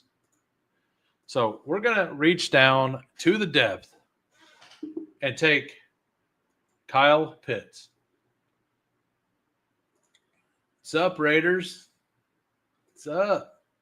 Coke Raid. What's up, Mike? I think the first time I've seen you talk. And Chef, thank you for stopping in with your perfect tagline. What's up, all you amazing and beautiful people? You can ask, but like I might do some drafters tomorrow. I don't know. Like I need to hear back from a possible guest for tomorrow and Wednesday. So, and for those of you who don't know, I will be on Bestball Jeopardy this week. I will be playing PPR Tyler for the semifinal round, right? Not the semi. I forget what round it is. But I've advanced once. I'm playing PPR Tyler on this Wednesday. I believe it's 8:30 p.m. Central. I just know that I will be there, and it should be a good match. I think PPR Tyler and I will be pretty evenly matched in this. The thing is, I've been working a little bit of OT, and I know he's been working a lot as well. So we might both be off of our game a little bit. I think I need Pop Douglas on this team, I think. Number one, it's a week 15 bring back. But number two, I have Egbuka and Golden, just in case they start a little slow. I have that. It brings together this wide receiver room really well. It helps out my week 9 bye situation quite a bit. I know that's very high for him, but that's an ugly RB range, like just ugly. And that was all that was up there. I don't need a quarterback. This running back room looks fine. I am not streaming that. That will be streamed on Fanspeak Network. If you are not subscribed to Fanspeak Network, go sub to them. And on Thursday or Wednesday night, I will be on there. And if you watch my stream on Wednesday, I'll have the link to that video or to that stream that I'll post in my chat at the end. So if you want, you can go subscribe then for anybody who's watching. Bestball Jeopardy, it's for absolute true sickos, absolutely. And I appreciate it, Peppertoni. At least I have one fan. If you were buying Pitts Kincaid at those prices last year, how do you fade them at these prices? I was at like 5 or 6% last year, and that's what I want to be at this year. Yeah, well, yeah, it is a much different game right now. Like, because Camp News, so if I remember right, he does the rankings on Wednesday. So all the Camp News that happens tomorrow, like all the ADP that's happening right now, is what I need to watch. So the movement that's happening right now is the movement I need to know. So like this Garendo fall is probably going to be in it because Garendo got hurt, right? Out for a few weeks with the shoulder thing. Garendo always hurt all the time. I will absolutely buy him at 165 though. Uh, if he's here, I will take him. And if he's not, I have no problem taking Britton Strange. All right. So round 11 of 20. I've already traded my 2026 first. Nice. I'm ready for the PPR Tyler. Like, I've got 2 leagues coming up. I actually need to pay for both of them, but I'll probably do that after this stream. One of them is Sleaze's. I think it's a content creator league and part of his community as well. And then I'm in PPR Tyler's streamer dynasty league as well. Sitting right under 20% pitch. Gonna smash the pumpkin. You're gonna smash or get smashed. One is true. I want to thank everybody who came over and smashed the like from the Sleaze raid. I appreciate it. And if you do end up liking what you see, think about hitting the sub button. I go live same time as Sleaze every day. I generally stream for a little longer. Sleaze and I will definitely be hooking up quite often, like reasonably often for drafts, I'm sure. But I do appreciate everybody who came over. Absolutely. And massive thanks to Sleaze. And for those of you who are not, I'm going to put Sleaze's YouTube channel here in the chat in a minute. And if you are here and you are not subscribed to him, go give him a follow. If you love my content, go over there and give him a sub. It ain't going to hurt anything. This man has way more subs. He does a lot more than hold on.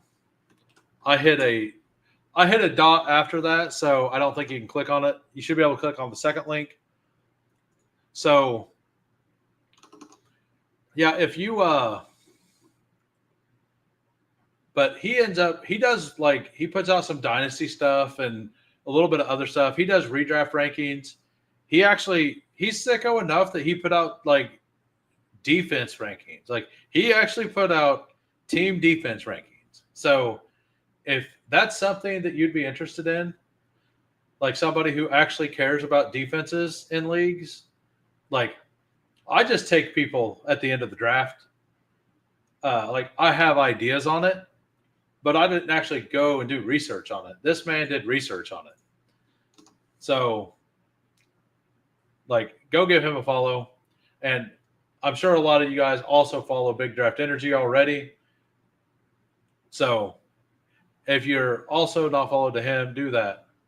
There you go. Community is growing. DST is the sole interesting part of redraft. It kind of is, but I like the committee approach. I like the cut and just take a well. So for years I just took KC defense because you get the special teams touchdown, and Dave Taub is one of the best special teams coordinators the league has ever seen. You know, like, and that's not as a Chiefs fan. Like, that was before. Like, I felt that way before he was a Chief, when he had Devin Hester, right? So like, yeah. All right, so we ended up, I didn't talk about the pick, but I pulled up Kate Otten for the stack. I need a third. I need to make sure I get 3 tight ends here. So I wanted to make sure I got somebody I liked. I'm going to stop at those 2 quarterbacks. I don't hate this running back room. I'll probably take an extra RB, probably 1-1-1 still, like an RB, a wide receiver, and a tight end. I do feel like the tight ends kind of dry up the fastest. I don't know. Maybe I take Jalen Knoll here, or I just become a homer. So Rico Dowdle is falling massively. I don't know. I've seen him fall way, way far today. I haven't seen any news, positive or negative, on him. I don't know why he's just consistently the last player on the board. Does anybody know?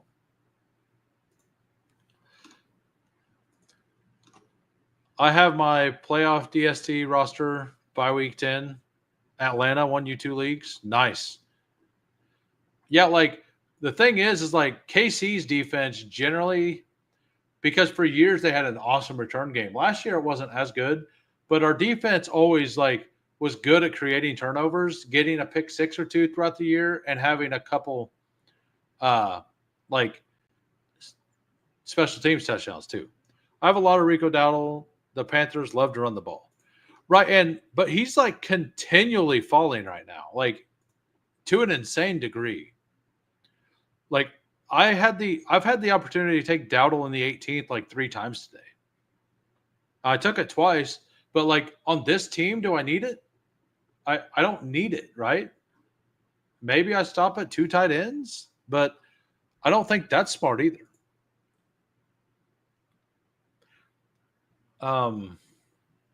And this is too big of a fall on Jonnu, so I'll just take the Jonnu. I'll take Jonnu at 196. And then we'll take. I definitely need another wide receiver. We got CD, we got Smith, Igbuka, Golden, Keon.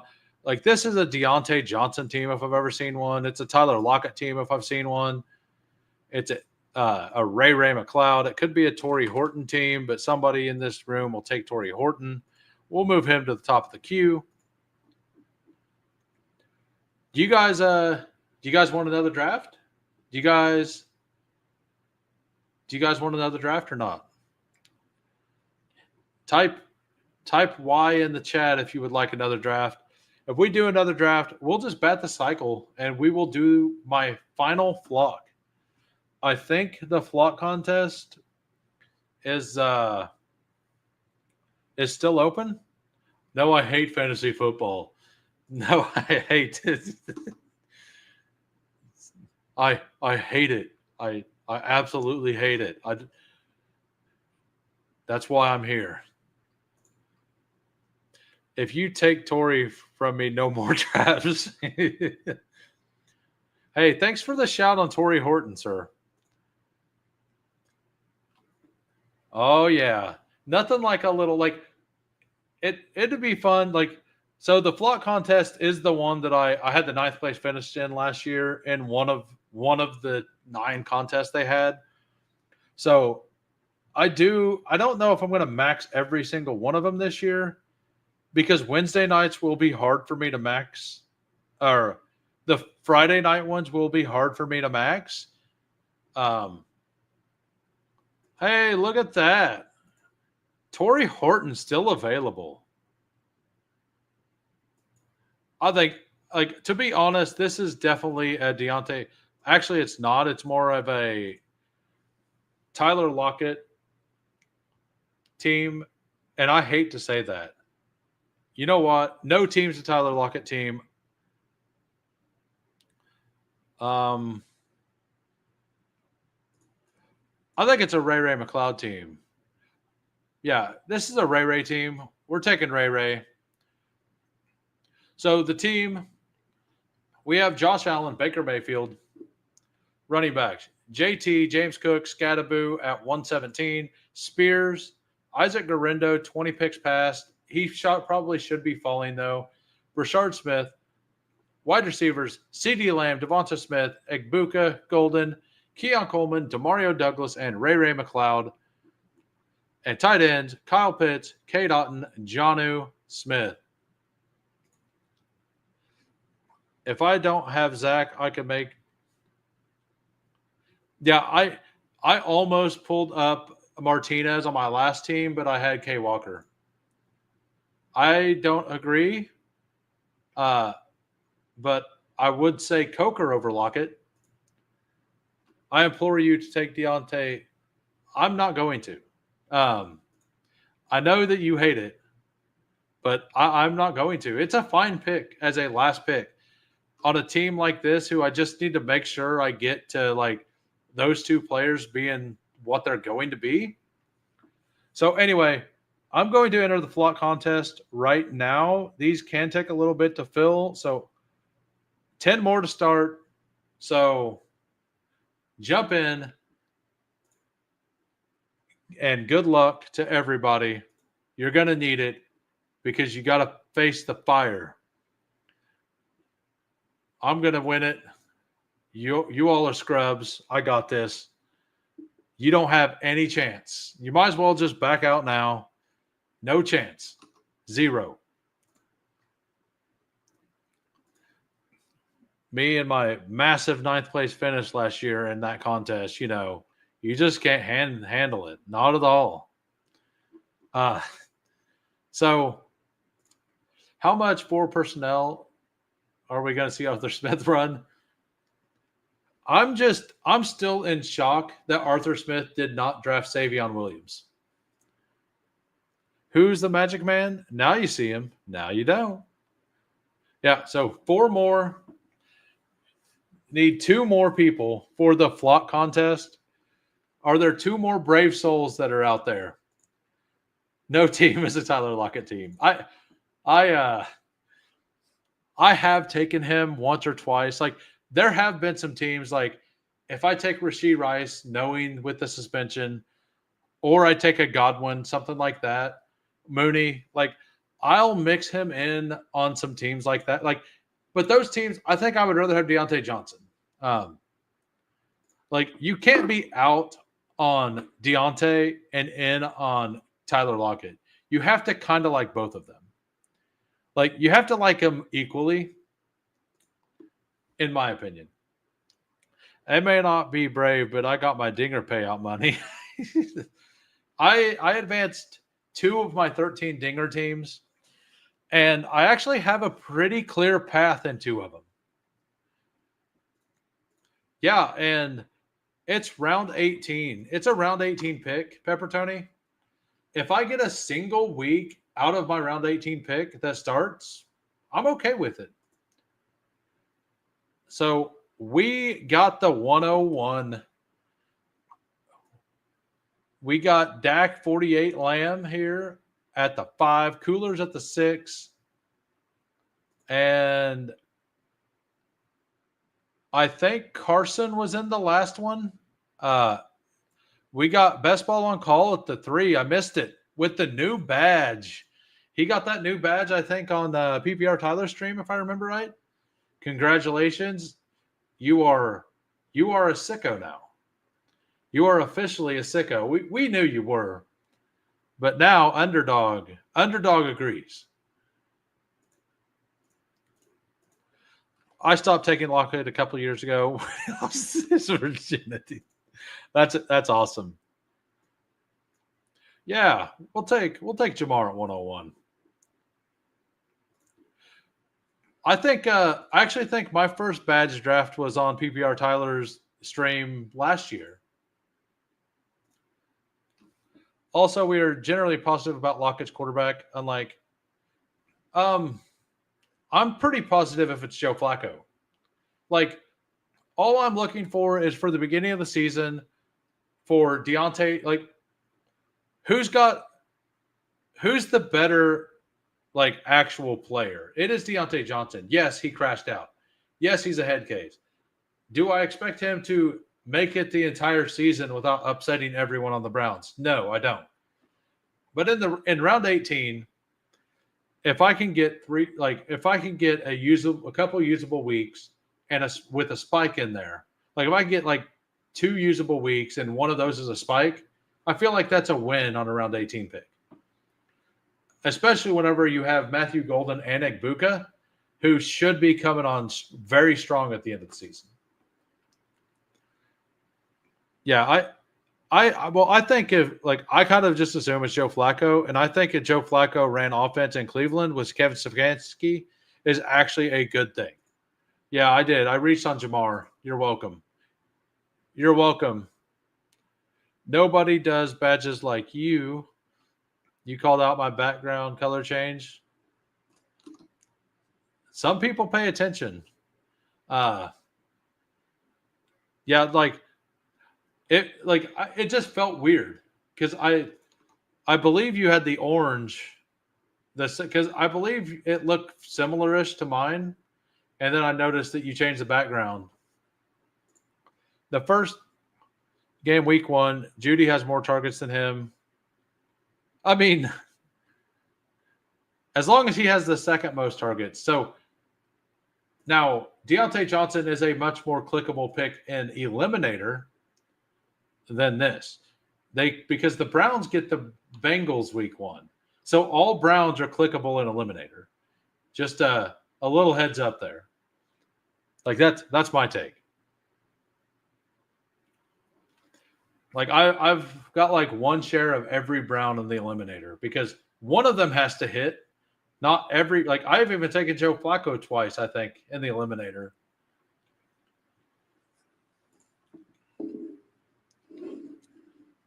Okay, now you're going to tell me the colors.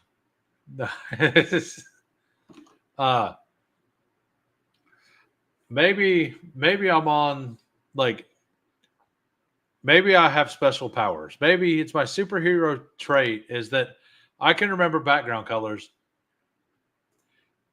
Judy, Tillman, and Njoku are going to out-target Deontay. So Deontay has not been told the entire offseason that he's the number 1. Last year, he was told the entire offseason that he is the number 1, and he was the number 1, and he still crashed out. I am in no way condoning that Deontay Johnson is going to be there in Week 18. I think he plays a reasonable amount of the time. So I need to make sure I get some more Josh Jacobs. And this is a 1 of 1. I think that you have to be first, right? So I'm going to take Jacobs here. And I'm just going to – I don't know. What do I want to do?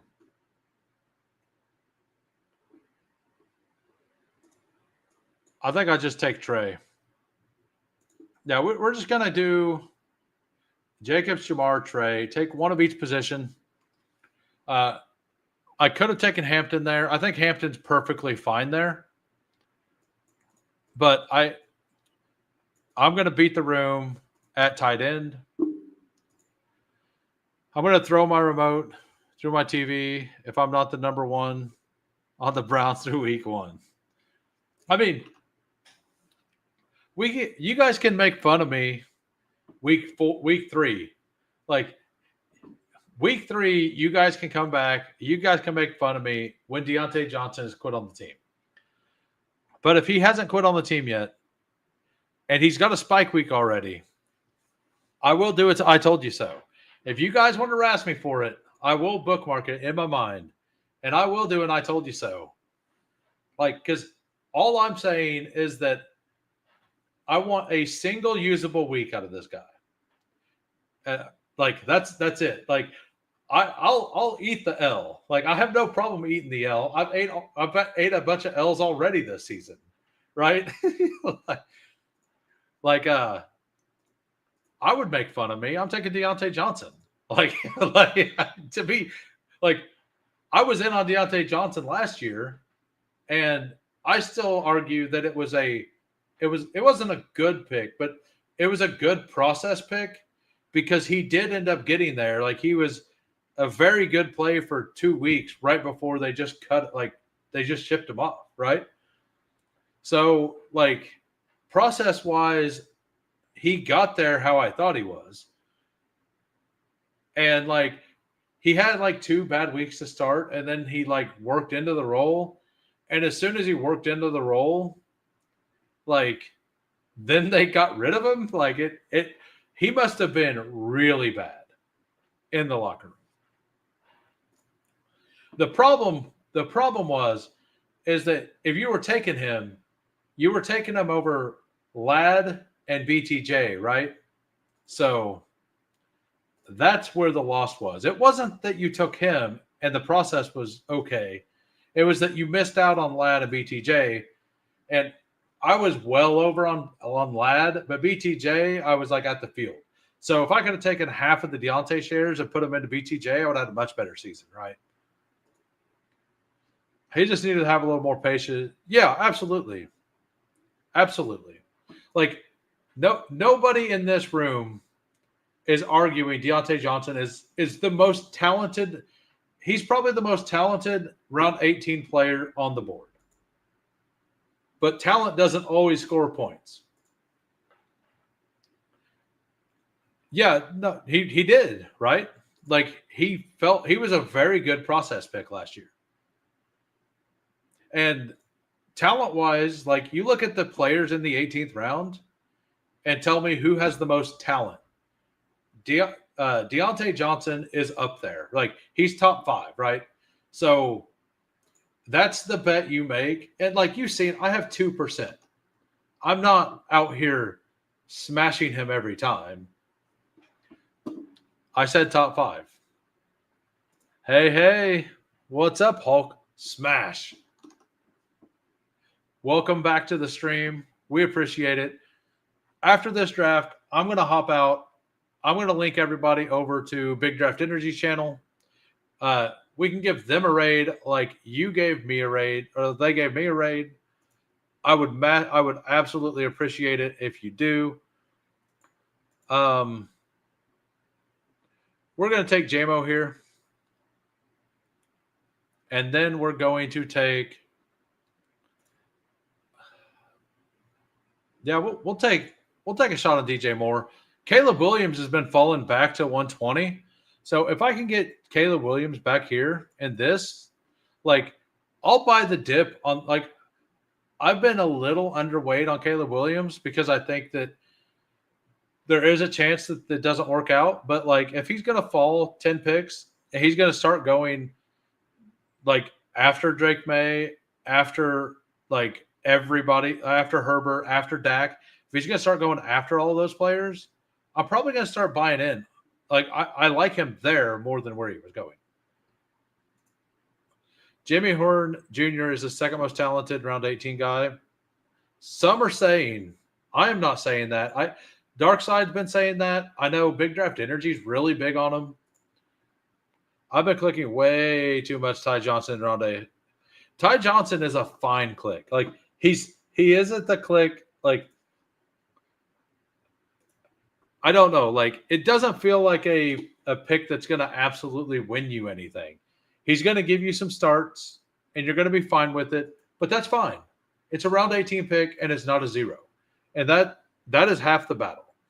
Like you could either shoot for the gigantic swing in round 18 because your team needs some upside, or you have a team that has a bunch of upside and you just need to get them to it.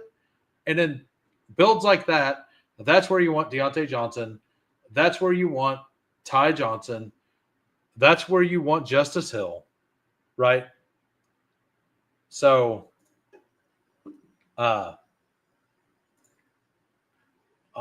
thought that they would be live right now. I'm looking for it. But I will refresh this here in a minute. And yeah, I'm trying to find the link that I'm going to post for later. Don't try to sneak Deontay Johnson in with, hey, facts are facts, Pepper Tony. Facts are facts. Don't you be speaking no logic that makes me think that you may be right. I don't like what you're saying. Stop speaking them facts. Them facts. We don't want none of them facts. We're out on facts. We're on vibes. We're here on vibes today. All vibes, no facts.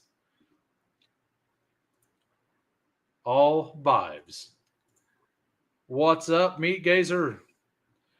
I I'm all in on the two guys, Pacheco and Smith, and I'm fine losing if it's not them. Uh, and I'm finally willing to click Jalen Royals because of the Hollywood issue. I'm probably still going to do it very, very rarely. Like I still don't love the profile of him, but like he's absolutely going to get a chance. And like so if Hollywood's not out there and Rice is suspended, they're going to probably start with Juju, but they still need a third guy, right? Like it's Worthy, it's Juju, it's Royals, it's Sky Moore, right? Like maybe Keenan Allen signs with the Chiefs. And maybe that's what happens. Maybe he goes to KC. Maybe he wants a ring. That's what we want over here. Yeah, Juju. Juju is probably a smash week one pick. I I wonder if Underdog has a line on Juju right now for week one, because I bet it's at like 21 if they do, and if they have one, we should all go absolutely smash that right now. I hadn't even thought about that, but yes, that's what we should be doing, smashing that. All right, so in this contest, surviving isn't what you want. You want to get first, right? So I definitely want Golden. And I think I don't take a lot of David Montgomery, but like I said, like I don't like the a whole lot because of the RBs. So David Montgomery gives me that chance. Like and Jacobs, I'm going to get points every week, so I can just take shots at 120 plus on RBs. Like I can build out the rest of my roster now. We have this locked up. If Kyler goes, Kyler goes. It's not that big of a deal. Also, in this specific tournament, like I don't love Naked Burrow in this tournament either, but it is more defensible because you have to get out of the 1 of 12, and then it's just head to head for 2 weeks. The problem is the Naked Burrow probably doesn't place you super well in the 100-seat final, but it does help you. Like if you like the price of Burrow, this is a contest that I think it's fine if you think his current price is good. So like I'm not going to dog the Naked Burrow in the flock contest near or any naked quarterback in this contest as much, because in a 100-person final, a naked quarterback could get there. I think it's less likely, but it will probably give you a clearer path too. But it's going to possibly be more owned as well because of the way the structure of the tournament is. It might get like naked quarterbacks have a better chance to get through to the finals, which could mean stacking overall is even more powerful. I don't know. I should go back and look and see how many of the teams were stacked in my finals from last year. I might do that tonight. I might go back and look through that, and or at least probably maybe for Wednesday or Thursday for the Thursday stream, because the flock contest will be out then. So on the Thursday stream, on Wednesday I'll go look. Two of my pre-draft favorites, Royals and Torrey Horton, getting some buzz. Haven't clicked them, yeah, and they really are. And I've been out on both of them.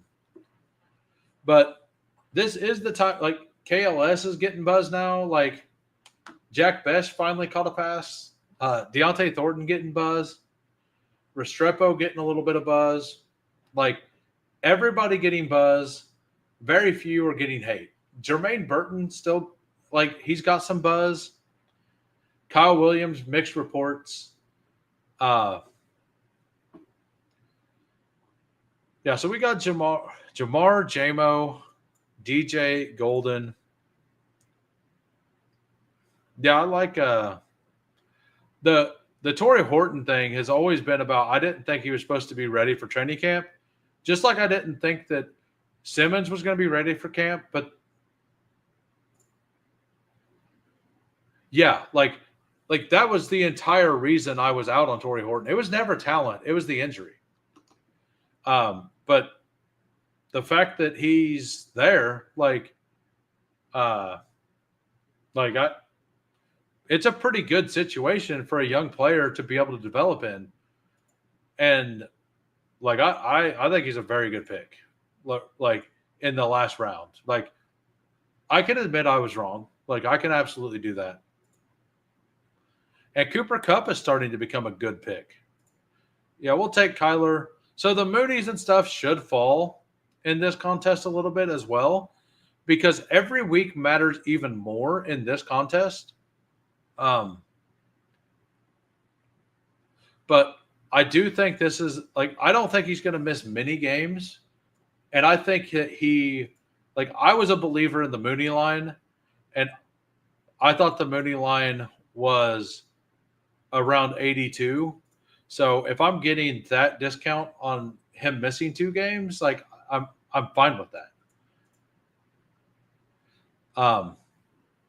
Keon Coleman all the way at 85 and 84 Pittman.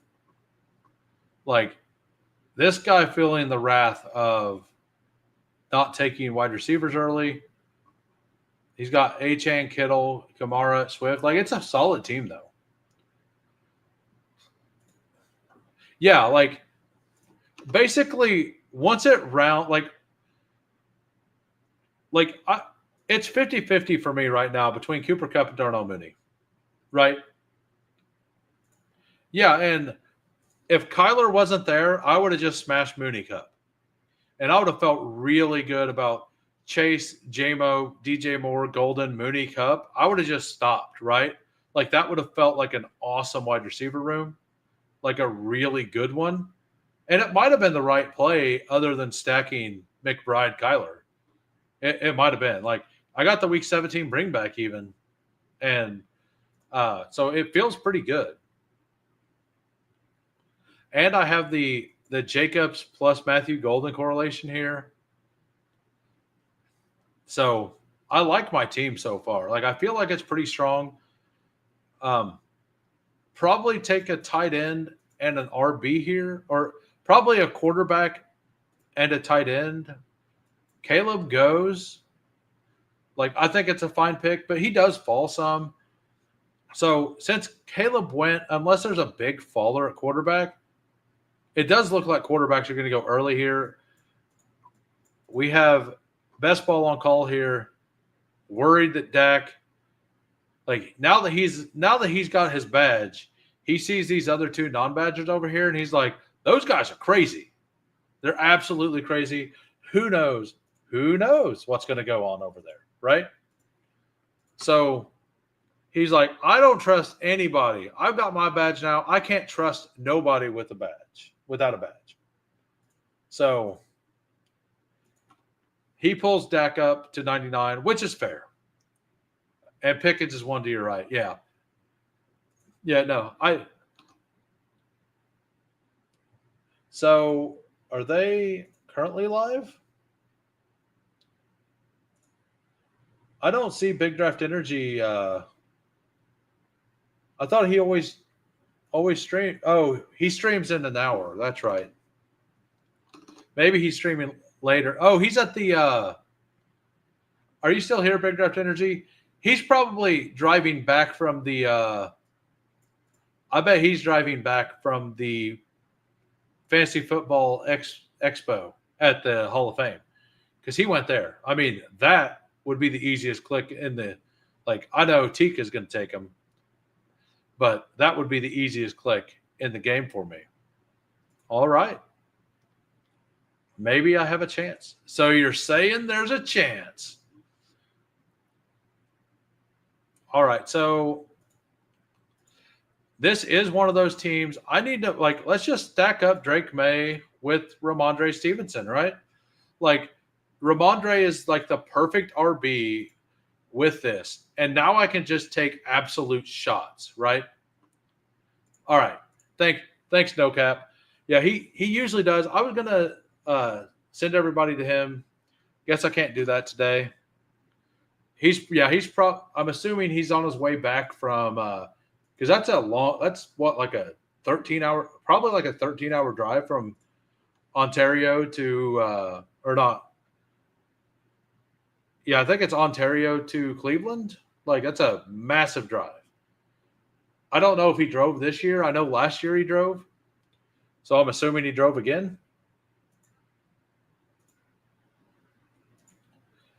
I want to thank everybody who come in. We got 45 likes. That feels awesome. Shout out to everybody out there. Hopefully, I got a few more subs. If you guys weren't subbed and you do enjoy the content, please smash the sub. I will absolutely appreciate it. I'm on a goal to 500 before the draft. We haven't got any today. Subs have been a lot slower, so I highly doubt we get to 500 before the season starts. But if we do get there, I'm going to do a 12-hour live stream. I might end up just doing one for fun anyway. To try to, like, I'll probably actually do like at least an 8-hour live stream at some point.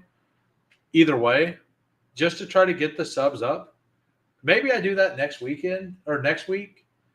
I was wanting to wait to do it on a 12, but I think next week I might just go ahead and pick a day and do an 8-hour live stream. I don't have a whole lot else going on, so I could do that. And I really do want to try to boost my number. There's some other things going on next week. I was talking with Steve. Steve and I are going to do something next week. No date specific. I think it's going to be Tuesdays. I don't know if it's going to be just live on my stream or if we're going to do do it as a video, or what we're going to do, or if we're going to go back and forth between my channel and his channel. But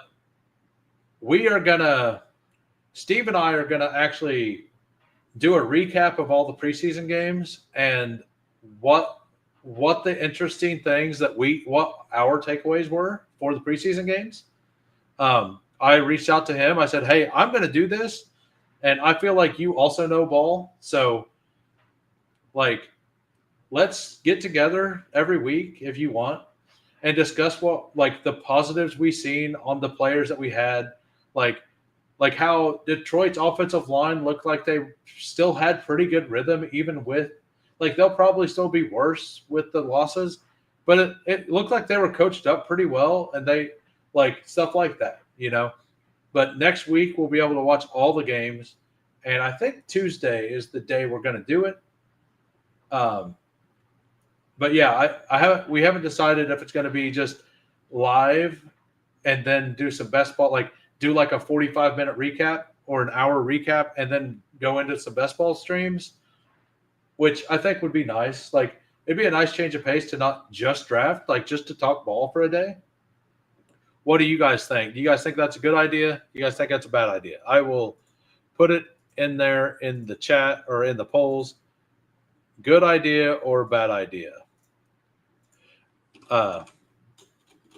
Idea is good or bad.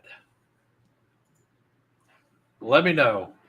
Like, is that something you guys would be willing to, like, wanting to watch? Like, be able to talk about the buzz, like, talk about all the preseason games after they happen, after everybody's had time to go look into it, and what we think is relevant, what we think isn't.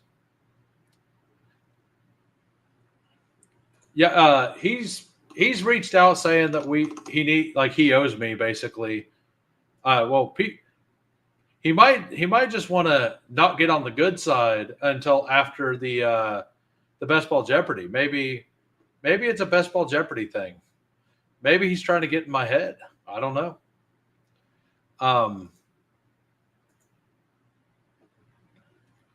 We will take him. I think I just take Ray Davis here.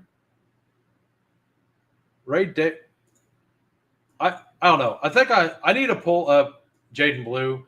Like I said, I need some upside in this RB room. So I think like that is the exact kind of player I need here. I need like him. I need Taj Brooks. Need things like that, right? Uh, the Judkins stuff feels pretty damning right now, and for this contest specifically, him, Rashid Rice are very, very bad picks. Like you have to get first to advance, right, in the flock contest. So only 3 votes. We got 32 watching and only 3 votes. Man, you guys don't love me. I see how it is. You just here for a good time, huh? I'm assuming most of you are out there either listening. Basically, we haven't locked down the day, but Steve and I have decided that I reached out to him. I said I was going to do this, and I said, "Hey, you're welcome to join me." Uh, we're going to go through basically all the preseason games, game by game, after week 1, 2, and 3 of preseason, and discuss what we like positive signs on players, negative signs. Basically, just go through all of it, just like a recap kind of thing. Just a little bit different kind of content. I personally want to get into more content like that throughout the season, like go in and like dissect stuff like that after and I think Tuesdays is like the perfect day to set it up now because him and I will have time to go through and watch all the games. And during the season, like the Monday night game will have already happened as well, so we can hit all the games if he wanted to continue that through then. I think we're going to do Tuesdays. We just haven't set an exact time or what channel it's going to be on. But yeah, I will definitely have multiple games up. I will have my computer will have like a quad box up of games, and like I will probably watch like every game on like 2 times speed or something afterwards. But during the games, I'll probably, for the most part, what I do is I have one game big screen on my computer screen, and I have another game, or I have Red Zone on my big screen. So, and my monitor is a 35-inch widescreen, so it's large enough. I still get to fully see it from my couch. As you can see, my couch is not that far away. All right, I could be done here, but since advance rate stuff like quarterbacks are very, very strong, like I'm probably going to tack on a third, although this is enough, right? Like when it gets to the head-to-head, I like that, but the 1 of 12 makes 2 quarterbacks a lot harder, right? All right, so I'm done at tight end. Do I just do this? What RBs are left?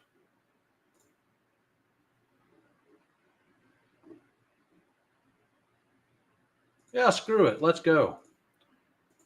Let's just tap Jack Best, Geno Smith. I don't mind it. Bowers drafter had a chance.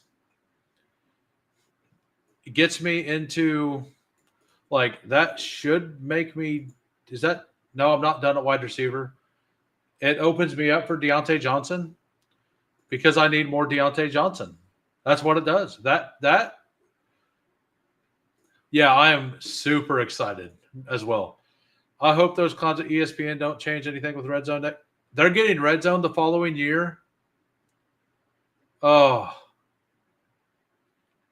As long as Stephen A. Smith isn't involved, I don't care. Agreed. Wonder if NFL Plus will be affected. Yeah, they bought NFL Network. Got it. Well, yeah, hopefully, as long as, I'm very anti Stephen A. Smith as an analyst on everything. As long as he's not involved, I'm perfectly happy. Yeah, exactly. Like, I don't care at all about basketball. He probably knows what he's talking about with basketball. I don't know enough to know if he does or not, but I do know he knows nothing about football, right? So, well, that was fun while it lasted. Red zone. Stephen A. Smith's going to replace. Like, I could absolutely see them like putting Stephen A. Smith in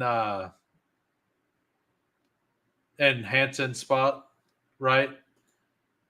And Scott's spot, like just being like, oh yeah, everybody loves Stephen A. Smith. He can replace Scott Hansen. His name starts with an S too. He's got to be like the same thing, right? Stephen A. was playing solitaire on his phone during the NBA Finals, was he? Yeah, I don't know. Like, I haven't watched ESPN in years. So, like, I watch Monday Night Football, but that's about it. I actually pretty much refuse to join any leagues that people post that they're posting on. Like, if people want to do fantasy leagues and they say ESPN, I just say, nah, I'm good. Like, but I'm also a hater. So he only knows about basketball. Hearing him talk about, I don't know. Like, I don't know enough about boxing to know if he's right or wrong on that either. I know he talks a lot about it. If you noticed last year, they stopped saying 8 hours of commercial-free football. Well, they messed up a couple times and actually played commercials, so they probably couldn't legally say it anymore.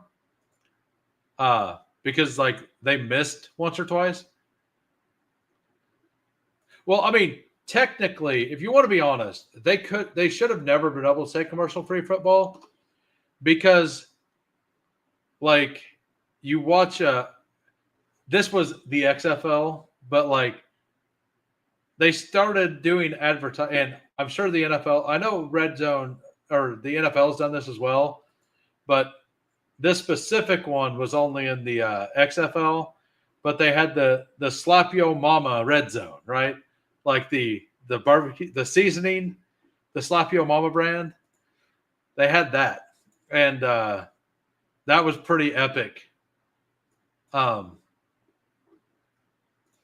let's just take what, like I said, we're looking for major upside here. So that's what we got. We got 3 guys to get points. Now we're looking for upside. We'll add another wide receiver. Like I said, setting up for Deontay Johnson again. I don't remember what team it was. I think it was I can't remember which one did the Slap Yo Mama Red Zone.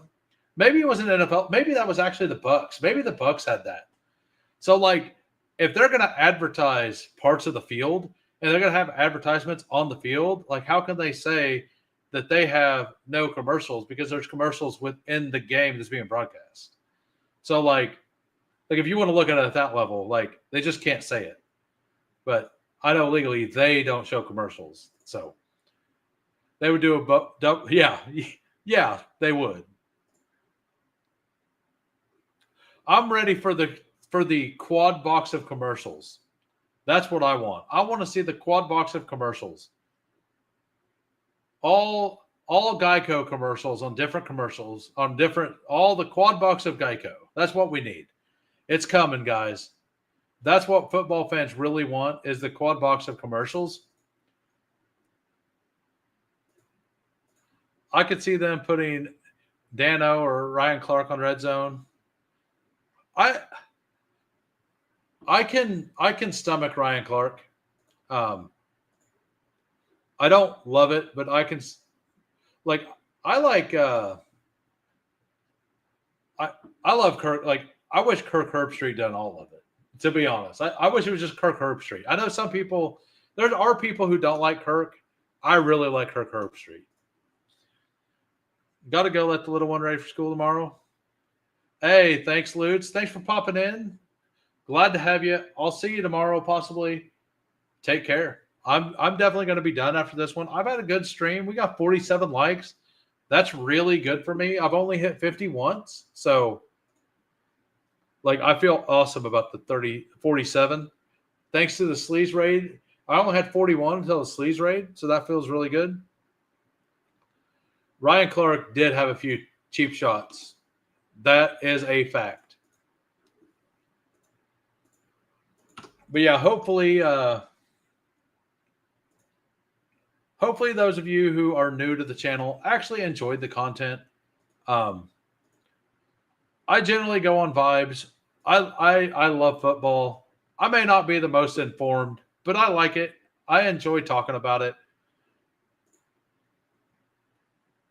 From last night's drafts, I didn't. Do I have to reach out about it? Because the Husky I was in 2 days ago on no, I think I did a Husky. I think it was Saturday night, and it was laggy as hell.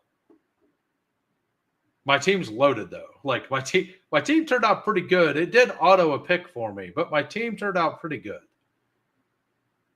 That's why I have my rankings. Yeah, I'll take Darius Slayton feels awesome on this team. Like, get another week 17 bring back. We don't have a bring back in the Drake May game. So the team here, we got a 3, 6, 7, 2. We got Kyler Murray, Drake May, Geno Smith, Josh Jacobs, David Montgomery, Ramondre Stevenson, Jaden Blue, Woody Marks, Jarquez Hunter. Wide receivers, Jamar Chase, JMO, DJ Moore, Matthew Golden, Darnell Mooney, Jack Besh, and Darius Slayton, Trey McBride, and Dalton Kincaid. I like this team quite a bit.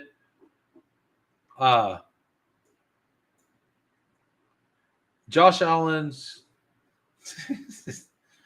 you have to breathe underdog, berate underdog customer support, and you'll get a info. Okay.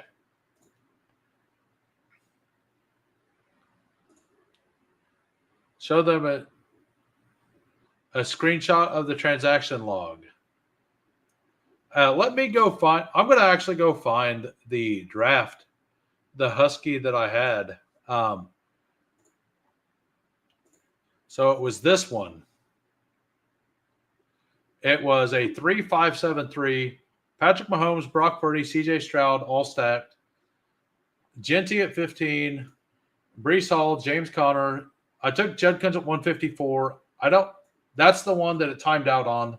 So I don't love it, but I wouldn't have made that pick in the Husky. Brashard Smith. So I like the running back room as a whole. I just don't love that. At 154, it is at least a reasonable spot to take him. Nico, Xavier, Pearsall, Mooney, Bateman, Pat Bryant, Adonai Mitchell, Goddard, Hunter Henry, JT Sanders. So, like, yeah, this was the pick I didn't love and that it timed out on. So